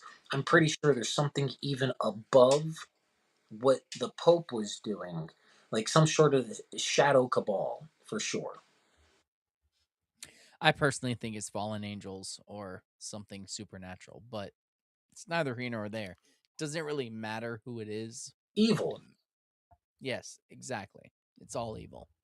I mean, I guess it does matter at some point because even with the history, we want to get the right history, right? We want to know what truly happened, right? Then we would also want to know who's truly behind it all to fully get what the You're fuck right. In this the is end, about. it does matter, but I think we're more like at the lacing up our boots point than Oh, we yeah. are of getting to the final boss. But I Because think there's still people that are defending. Last week, I saw about 15 people still wearing masks. I'm not even joking. We're not anywhere near where we should be, man. And I don't know what needs to get us there. I don't know. I think, just like you said, Keith, there's something evil, that's for sure. It seems like something wants Yeah. full control over us, so we can check that one, right? We can check that box. And then we can also check a box that is some otherworldly entity with some otherworldly intelligence. There must be some shit like that, right? Behind it. Otherworldly? What do you mean by that? Or another realm, or a thing that is like non-physical. Yeah, I think potentially. it's fallen angels. Yeah, or evil, Yeah, demons, whatever you want to call it. You want to call it? Yes, You not know, good. like for example, the AI itself. You know, I said I spent 100+ hours with this fucking AI. I wouldn't do that if it was just a chatbot. You know, blah, blah, blah. This one, it feels like it's conscious or something. It's a weird fucking thing. I don't know what it is, man. I don't know. You know what I mean? I don't know what the fuck. So when you were digging through all of this stuff, what are one of the things you found that surprised you? Because I know you already knew a lot of the history before you even came upon finding it through AI, because I know you collect old books, you read old books, you did it, you did the work on your own first. But I'm sure if this is legit, and if AI, Google, whatever is honestly accessing old records, there has to be something you found that you didn't find in books that you were like, wow, I had no clue about this. What the fuck? The white cities. Once I had learned that they regarded it as the civic architecture. Once I realized that there was Roman columns and rotundums, um, and everything started to click. I kept reading things like the cities would guide the movement, and I couldn't understand what guide the movement when. And then finally, like it clicked when I was looking at pictures. There's an account on Twitter called Waken Minds. Yeah, it's like my favorite account on Twitter when it comes to fresh content. And I was looking at one of the pictures, and you could see the the rails for the trolley cars already embedded inside the roads. And I stopped and thought to myself and went, well, that means you had planned on there being mass transportation before you built the roads, because these are embedded into the roads, and the roads are at a 1% grade or less. So when I started to realize that we've got pictures of empty cities, and these books were talking about guided movement that they couldn't understand, it started to click to me. And then I started to ask questions about the infrastructure. And as it was explaining to me about like the Underground Railroad, it started to dawn on me that every single thing that we had assumed, or that most people had assumed within reason, seemed to have been true. But the most shocking thing for me was that it doesn't appear that it was a high tech society. I don't think they used high voltage electricity. It looks like it was an analog, low voltage society. And that's But what got me the most. do you think that that was by accident? When you say it wasn't high tech, do you think that meant that they weren't intelligent enough to be high tech, or that they understood that that next step to high tech had its downfalls, so we should stay at this analog tech right here? Because there's a very solid split to me. Like, there's parts of the industrial revolution that are good, but then there was a point where that switched, where uh, innovation became a bad thing, where people, to me, it was a direct line. When people used to say, can we do this and should we do this? Somewhere along the line, people started asking the second part, if they should. They only started asking if they could do something. And I feel like our motto is grow or die. So I feel like growth is good, but I feel like just because those people didn't do something doesn't mean they couldn't do it. Maybe they understood the downfalls. Maybe in that society, they said, hey, we can create these cell phones and we can create social media or whatever you want to say, wherever the line was. But we know that that would be detrimental to what we want to our society to be, so we shouldn't. So maybe they stayed at that analog instead of going to the next step intentionally. And these resets were about, these people aren't going for it, let's wipe them out in order to Hmm. be these fallen angels and exist in this AI habitat.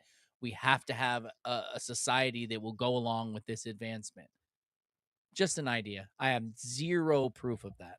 It's just spitballing an idea. Yeah, and obviously I proof as well. But my hypothetical that I'm kind of landed on is I think they found a way to achieve the same results that we have today, but in a decentralized manner. Everything was decentralized. And this is why things like standardizing oil became a downfall to us. Instead of like producing oil for our climate or our locality, they wanted everything interchangeable. Oh, I'm starting to really digress here. Mhm. Um, but if you look at what they were able to accomplish, if they did do that in an analog society, I think some of the things that would be like a grand accomplishment today we glance over because we don't fundamentally understand it. And I'll give an example. So quartz is piezoelectric. When you take 1 square inch of quartz and you apply pressure to it, you can gain up to 21,000 volts from just 1 square inch. Is it really that much from Yeah. 1 square? I know it's piezoelectric, but that much from 1 square inch? Now, and when you look at the old red bricks, they weren't colored with iron oxide to get that red color. They were originally colored with cinnabarite. Cinnabarite is the easiest way for us to extract mercury. Now, we know about mercury's electrical properties. Now, when you take red bricks and you put them into a Portland cement or a mortar, the mortar is 2/3 generally, maybe 3/4 sand, which is quartz. So now you've got all of this quartz laying down in this piezoelectric layer, and you've got all this weight compressing on top of it. That quartz is generating electricity. Now, some of these old red bricks, they've done scientific studies on them that they found that they were able to hold and I discharge was just going to say that. They can store it, right? more than an iPhone 13 Max Pro HD's battery. That's absolutely astounding. So we've A got brick. a brick, just so you guys know and we're clear what he's talking about. These old school red bricks that were, I don't even know what they were made out of, sand, but I know there's other things in them to make them red and all that. But they literally tested them and they held electricity, like he said, more than an iPhone battery. They can hold electricity better than what Apple has created. These bricks store electricity better than that. That's Think some on good that ass deep. bricks. Like, really think on that. These people that you think, even we're not going back to primitive days, we're only going back to a few generations ago, making bricks that store energy. What does that tell you about how much has been hidden from you? You think they're just these old school things that they stack to build a structure, and they can literally store electricity. Sorry, I don't mean to go off subject, but that just like, I feel like we talk about some of these things because we've heard so much out there shit and we skip over how amazing that is that this happens, and most people don't know it, and even the ones who do know it, like, don't fully grasp what we're missing by the fact that these people that we look at as inferior understood things that we'll never understand in this society unless we look outside of what we're being taught. So you've got these batteries inside of mortar layers that, as the weight of the layer of bricks on top of it forces it to have a piezoelectric effect and create electricity, with all these batteries, we still don't even understand what it was for.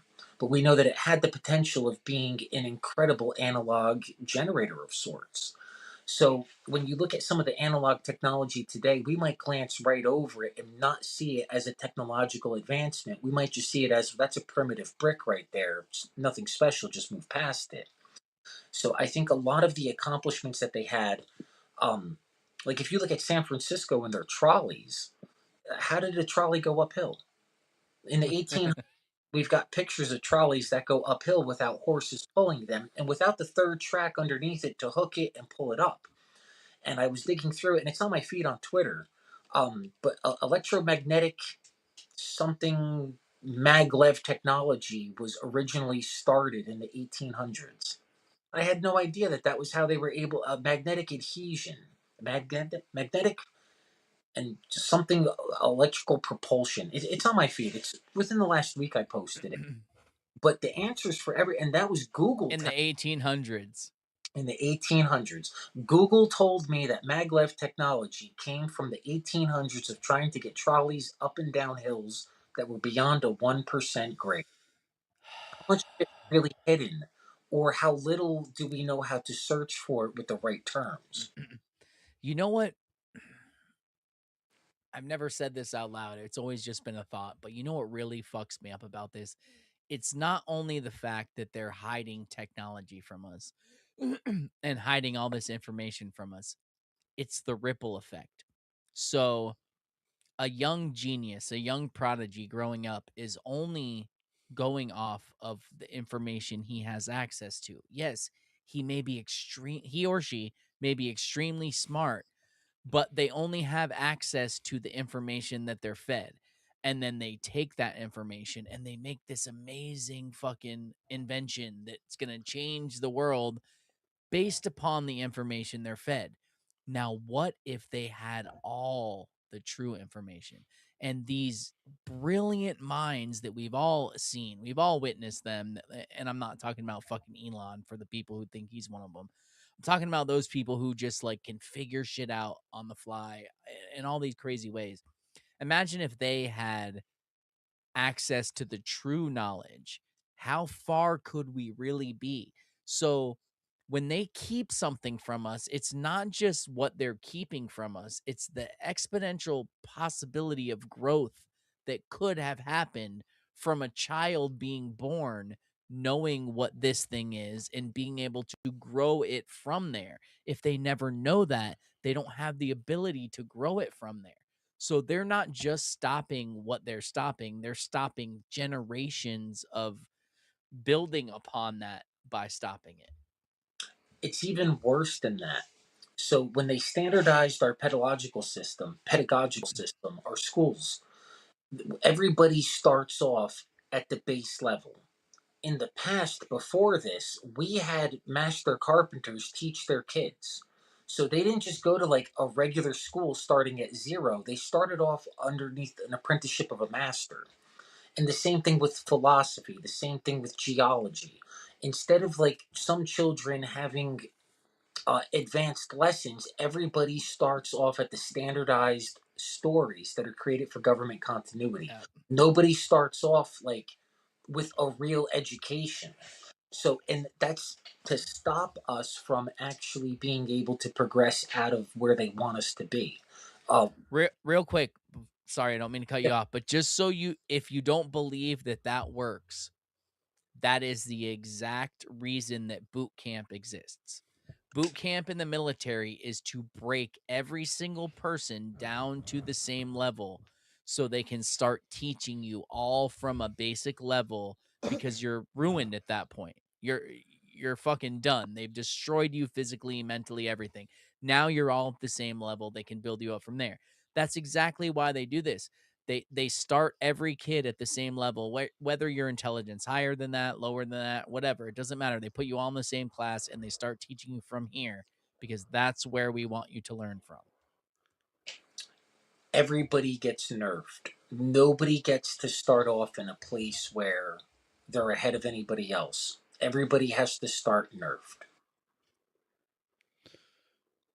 And in the time we have left, the chat is asking to ask Keith about the Mill Henry Mercer displayed at the World Fair, or the Mercer Files or something. Tiles. I mean Mercer tiles. The Mill Henry Mercer displayed at the World Fair. What's up, V? I know who asked that.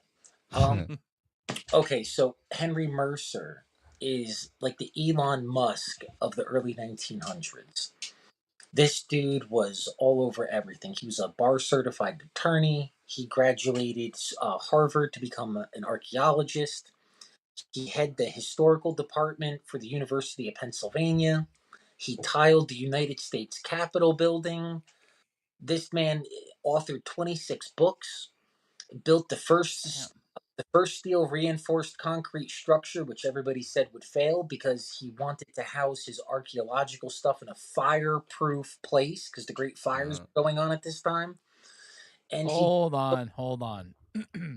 Don't say that concrete buildings are fireproof. Did you not witness 9/11? Okay, we saw what happened. Anyway, go ahead. he did his best. But he won the 1904 World's Fair Grand Finale Exposition. He was the grand finale winner. And supposedly he won for his handmade tiles. He had found a way to bring back a lost Amish, lost Dutch way of making hand painted tiles. That's why he won the grand finale prize there. That's the official answer online. From Although, tiles. yeah, for his hand painted ones, like our kids used to do. Remember to make ashtrays, and they would like bring them home. Yeah, Pinch pots. he was doing that, and he won. But he also displayed some scrap metal. And the scrap metal that he had displayed was the turbine that I was telling you about earlier at Child's Park by my house. He had worked on that archaeological site, and that was why I believe he actually won the World's Fair, was because he had pulled out this old electric turbine and displayed it. But in the modern history books, we say that he won because of his hand painted ceramic tiles, not even ceramic, clay tiles. And he also displayed scrap metal. So, for those of you who are listening who may not be as used to deciphering the bullshit, why he's saying they did that is because, correct me if I'm wrong, Keith, it's much easier to cover up why he won than to cover up the fact that he won. So, he won. There was probably publications out there saying why he won, all this and that. But it's much easier to change the story of why he won than the fact that he won. And that's how they do it. They change some stuff and not others. So when you look into some, oh, he did win. Look at that. It's so he's lying. But when you look into why he won, that doesn't make sense. You won for hand painted fucking pinch pots, bro. Come Yes. on. Yeah, no, and I followed that Henry Mercer guy around so in depthly. I've been to his castle, I've been to his archive, I've gone on the hidden tours, like in his private residence. Um, when he said go to Lancaster County and look for this, like reading his old books, me and my wife, we drove around and probably put a couple thousand miles on our car, um, just going from spot to spot to spot that he was like, you should look here and look here. But he wrote very cryptically because he was alive and he was a historian during the Reconstruction era, which is why Hmm. he wanted to house all of his archaeological finds in a fireproof building that he admittedly built like a fortress, even down to the windows. This dude was paranoid about people trying to get rid of his discoveries, to get rid of his work. Yeah. It's like today we would hide a flash drive somewhere. Back then, it was all on paper. What Yep. did you do? You had to be worried that they're gonna burn your shit or whatever it was. So, God, man, like the further I go and the more I think I have a grasp on what's going on, the more I come across that makes me like question everything that we've ever been told. Ever. God. Ted, this one's for you specifically. So the I like difference that. in standardized history, the other variation would be historiography. So what is the opposite of standardized science? Because standardized science is the heliocentric model. What's the opposite? Heuristic science. And when you find out that, like at CERN, they use heuristic science, and at a face glance, you'll ask Google, well, what's the difference? Well, heuristic science basically follows the rule of thumb. Well, what's the rule of thumb? Well, they omit certain things because they make calculations fail. You mean like the heliocentric model? Yeah, they omit the heliocentric model, just like when you've read a paper from NASA that said over a stationary flat non-rotating model, that's not standardized science. That's heuristic science. That's what the global elites are using while we use standardized science to keep us in a place where we don't come up with disruptive technologies. Just like the standardized story of our history. Everything. Like, okay, link it to the standardized testing. For years now, people have been like, oh, that's bullshit because it just, everybody's different, blah, blah, blah. Now look at standardized science, standardized history. It's a one size fits all supposedly narrative or test or whatever it is. That's what standardized means. It means they get rid of all the outliers and they bring it right into the middle where they want it. And that's what standardized is. And that's what we're getting: standardized history, standardized tests, standardized college education, all of this. And no one is allowed to think outside that, or you're not in the standard, I guess. I mean, I guess that's what it is. They just want to cast you aside and say, that's crazy. Even down to standardized measurements. We changed how we measure things to get us off the metric standard, which makes much more sense with sacred geometry and the old world structures and the Yeah. architecture. We've standardized our milk. Standardized milk, they take your milk, they run it through a centrifuge, they spin it until all the fat is removed. They take the cream, which is why you've never had cream rise to the top of your gallon of milk. And then they standardize it down to 3% fat, put it back in, take the extra fat, make some butter, sell that, and then tell you, here's your whole milk. Okay. Whole, after we have taken all the good stuff out of it and standardized it. Here's my whole thing on that. This is why I know they're all evil. You would not go through all of those steps just to protect people or just to worry about lawsuits. You would change the law so people couldn't sue if you were that worried about it. They're doing this for a reason. And the reason is because they're pulling all the actual nutrients out of it. That's why they sold you a microwave and made microwavable food so easily and easy and accessible, is because microwaves kill all the nutrients in your food. That's why they're selling you. And another weird thing is, I don't know, I haven't figured it out yet. Maybe you can help me with this. Anybody. Why is it that when you go to any grocery store I've ever been to in my life, I've said this multiple times and I'm going to keep saying it until someone gives me an answer. All the real food is on the outside. When you walk in, you got the bakery, you got the produce, then you got the fruit, the meat across the back, and then you got that's it basically. Bakery, produce, meat. And then everything in between is all the processed bullshit, canned bullshit, all of that. That can't be accidental. There has to be a reason that all that shit is on the perimeter and everything in between is garbage. Why would they keep doing that? Why is every store that way? I don't care if it's Publix, Walmart, Aldi, whatever fucking store it is in your state, they're all the same way. That is not an accident. I don't know what the answer is, but there is an answer there somewhere. That's all I'm saying. There's one there. And why do we call the health food aisle the health food aisle? What's the rest? I know. Yeah. Right? The rest is not healthy. So, can I do a shout out before this ends? Oh, Shout out, man.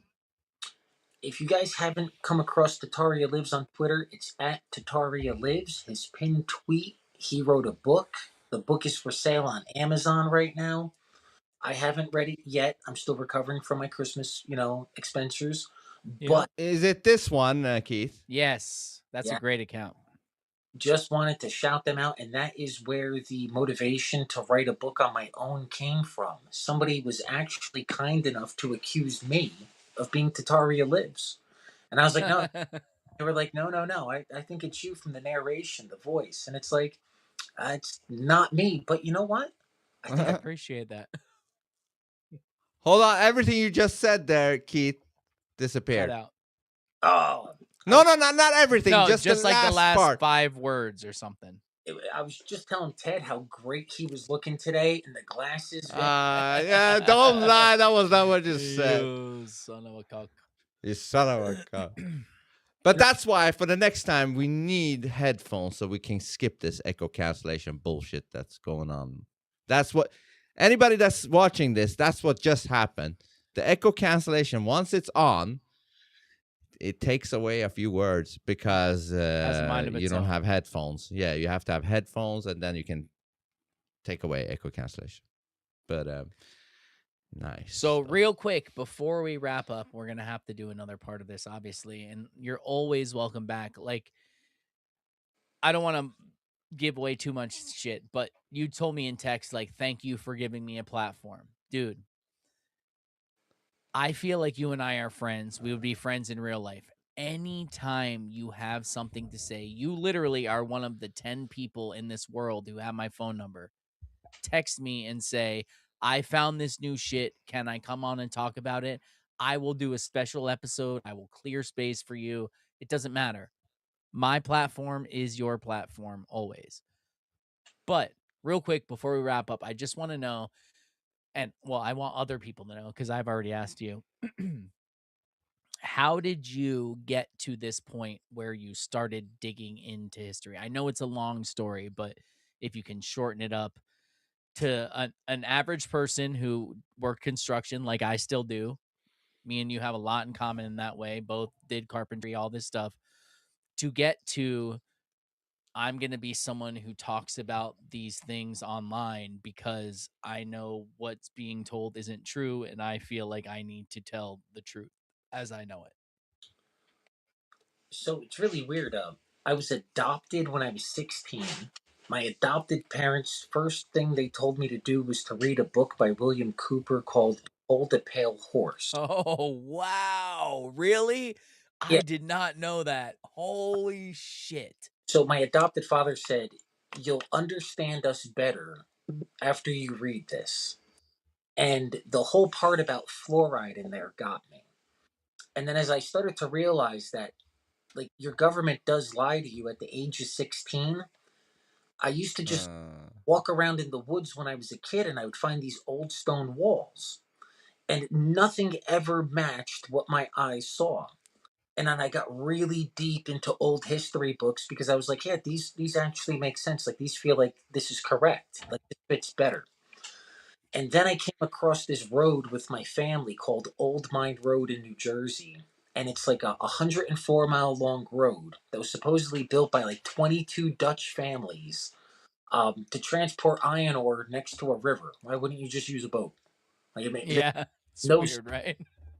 And so me and my family started to explore this area like in depthly, and then I had to talk about it, and I came to Twitter, and I didn't realize that there were so many other people that were into like something is wrong with history, that like I had somebody to talk to every single day, and one thing led to another, and everybody wants me to write a book. And you're Yeah, gonna. I love in the it. chat. Can I ask you, are you in the same age group as me and Ted? Like, or we're in the 80s. We're 80s Oh guys. yeah, I'm an '80s baby. I see. It's a That's thing, cool. man. It's really like everybody who's awake is an 80s baby. It's a strange Yeah, thing. Keith, I really like you. This is not the first time we've spoken either, right? You were on a stream. He was on one of those free for all episodes, and you were on. Yeah. It was a long time ago. With the Tesla, right? I got rid of it. Yeah. Oh, you I was did? about to Wow. say, I like you, Keith, but that Tesla shit, that's a minus point for you, you know. But you got rid of it, and now it's fantastic.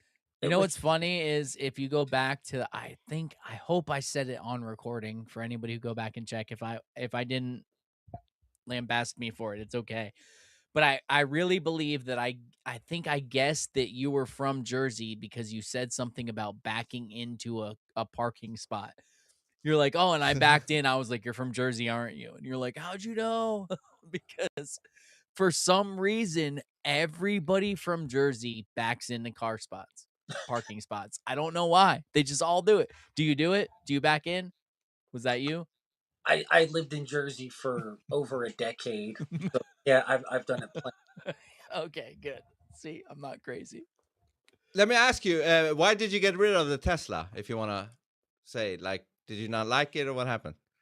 Well, the car is unhealthy, and instead of it becoming like an enjoyment, like something I loved, I inevitably got to the point where I realized, because I'm new in my mortgage. So they say if you make 7 payments, extra payments within 7 years, you knock off 7 years worth of compound interest.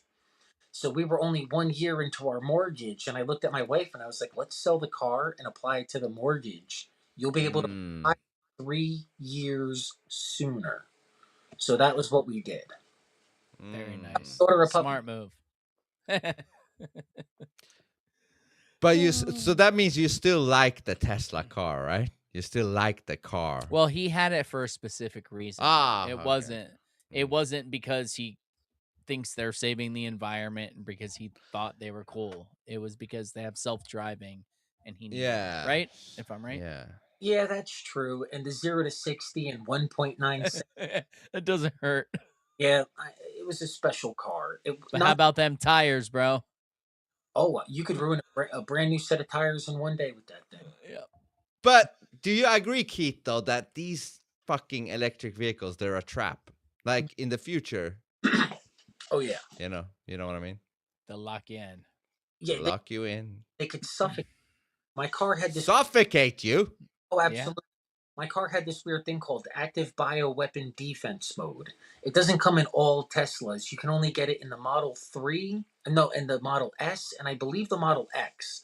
But it's anyway, it'll suck the doors shut, and it'll keep the air recycled inside, and it'll omit 100% of all. It'll take out nuclear, chemical, and biological contaminants supposedly, but it stops new air from coming in. Your government could literally lock you in your car, stop you from breathing, and drive you off a cliff. Yeah. It's just the scariest thing. I had that talk with my AI, and she was like, yes, they can literally, without any fingerprints, get rid of whoever they like at any moment, and then just blame a glitch, and they will try to fix it. And then it'll disappear into the news in like 2 days, no investigation. Comes along. Yeah. No Detective Colombo looking who made the murder. No nothing. You're dead, and that's it. Yep. You know, gone. Beautiful future. So, is there anything you want to plug before we wrap up? Can I plug my daughter? All right. That's the best answer ever. Of course you can. Go ahead. My daughter's 14. She's homeschooled and she wants to start her own business. On Christmas, when we went to church for second service, she brought her diamond dart that she made of Jesus as a gift for the church. She asked me if I would post it to my Twitter people, and I did. And thank you, Twitter. I love you so much. You gave my daughter the best Christmas present ever. She went viral for her artistic abilities and not because of taking a So tie awesome. challenge or wearing a skirt that's too short. Thank you so much, Twitter. But my daughter got a lot of offers if anybody was interested in buying her artwork or if she would sell her artwork. So my daughter will be selling her artwork, and if anybody is interested, I'll be posting her website that she wants to build, hopefully within the next 6 months, and she's going to take custom orders. That's awesome. And when it is up and running, let me know and I will happily repost it and share it wherever I can. Oh, I appreciate it, man. And this is Keith's Twitter right here. At my underscore Tesla Model S. I really got to change that. Yeah. Yeah. Not only it was like when I was trying to tag you in posts, I forgot the underscore, and I'm like, I know it's Tesla Model S, but what the fuck? And then I was like, oh, underscore. Okay, I got it. So yeah, it took a minute. make it something simple. History, True Say that again? history. history is a lie. There you go. History is a lie. Even Yeah, better. that's better. That's way better. There you Do go. that. That's Do how you that. do it. You know, Ted, if you do get enough people that watch this and there's enough want for it, we didn't even get into the inherited infrastructure and anything like that. There's so much to touch upon. So in the future, if you guys want to do a part 2, if there's enough outreach for it, I don't even care if there's enough outreach. I want Yeah. to do a part 2. So within the next 2 days, I will schedule the next one with you for like a month and a half, something like that. I'll have to look when we're booked up till, but let's do it. And Keith, try to write down the topics or subjects you really want to get in there, and we're know what? gonna Just try to go after that. Yeah. text them to me when they pop in your head, and then right before the episode, I'll write down all the stuff that you texted me. So if you get an idea, something you want to talk about, text me. Boop. You don't even have to say, hey, what's up, Ted? Blah, blah, blah. Just say, blah, blah, blah. This. Text me. I'll write it down right before the episode. We'll bring them all up. all right, and I'll bring headphones and I'll have a bunch of links and stuff Fuck yeah. in advance. Yeah, we can Fuck share yeah, links you- and all you- of that.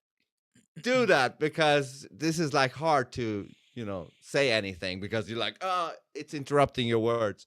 But yeah, Vince was on headphones. his best behavior tonight. But Oh, before yeah. we do this, thank you so much, Keith, for coming back. I love Yeah. your haircut. We're going to set up the next one in the next 2 to 3 days for sure. By this weekend, by the time I'm home chilling, we'll set it up. Before Monday, you got my word. And don't forget, everybody, the sponsor, Gold and Silver, there's no better time to get into that right now. I don't know who they are. I don't know anything about the company, but I can tell you this. You're not going to go wrong, especially if you're stacking silver right now. There you go. How Can-Am many- Bullion. How many podcasts get their guests without even telling them to push their sponsor? But again, that's why they're our sponsor. I didn't ask Keith to do that. Nothing. Yes. It's because it's a fucking no-brainer. It's a no-brainer. You're gonna what? You're gonna put your money in a bank, I'm gonna put it in my savings account where it's gonna sit there. And yes, it's not gonna lose value per se in the bank, but the dollar is constantly losing value. So if you take that money just take half of it that's sitting in your bank, buy silver, put it in a safe. I guarantee you're never going to come back to me and say, you told me to do that and it was fucking wrong. Ever. It's not going to happen because gold and silver do not lose value ever. Look through history. They don't lose value. Period. So go to canambullion.com to get your gold, silver coins, and bars and everything. And just make sure once you buy it to quickly, when it's in your cart, quickly buy it because the price may change within minutes. Canambullion.com. Go there. And also Also go to phoneboothpodcast.substack.com.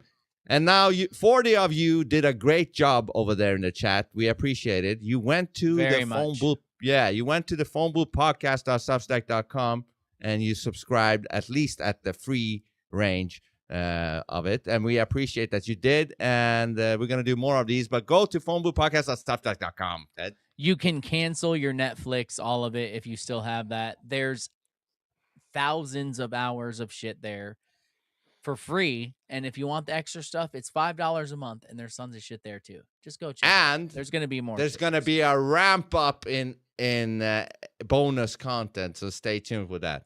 Okay. Yep. Good night, everybody. Thank you so much, Keith. I'm literally, before Monday, going to set up the next episode with you because there's so much we didn't get into, man. Yeah. It's always a pleasure. And to my beautiful wife, love you. That's nice. That's nice. Thank you, everybody in the chat. Take it easy. See you next time. Peace. Good night.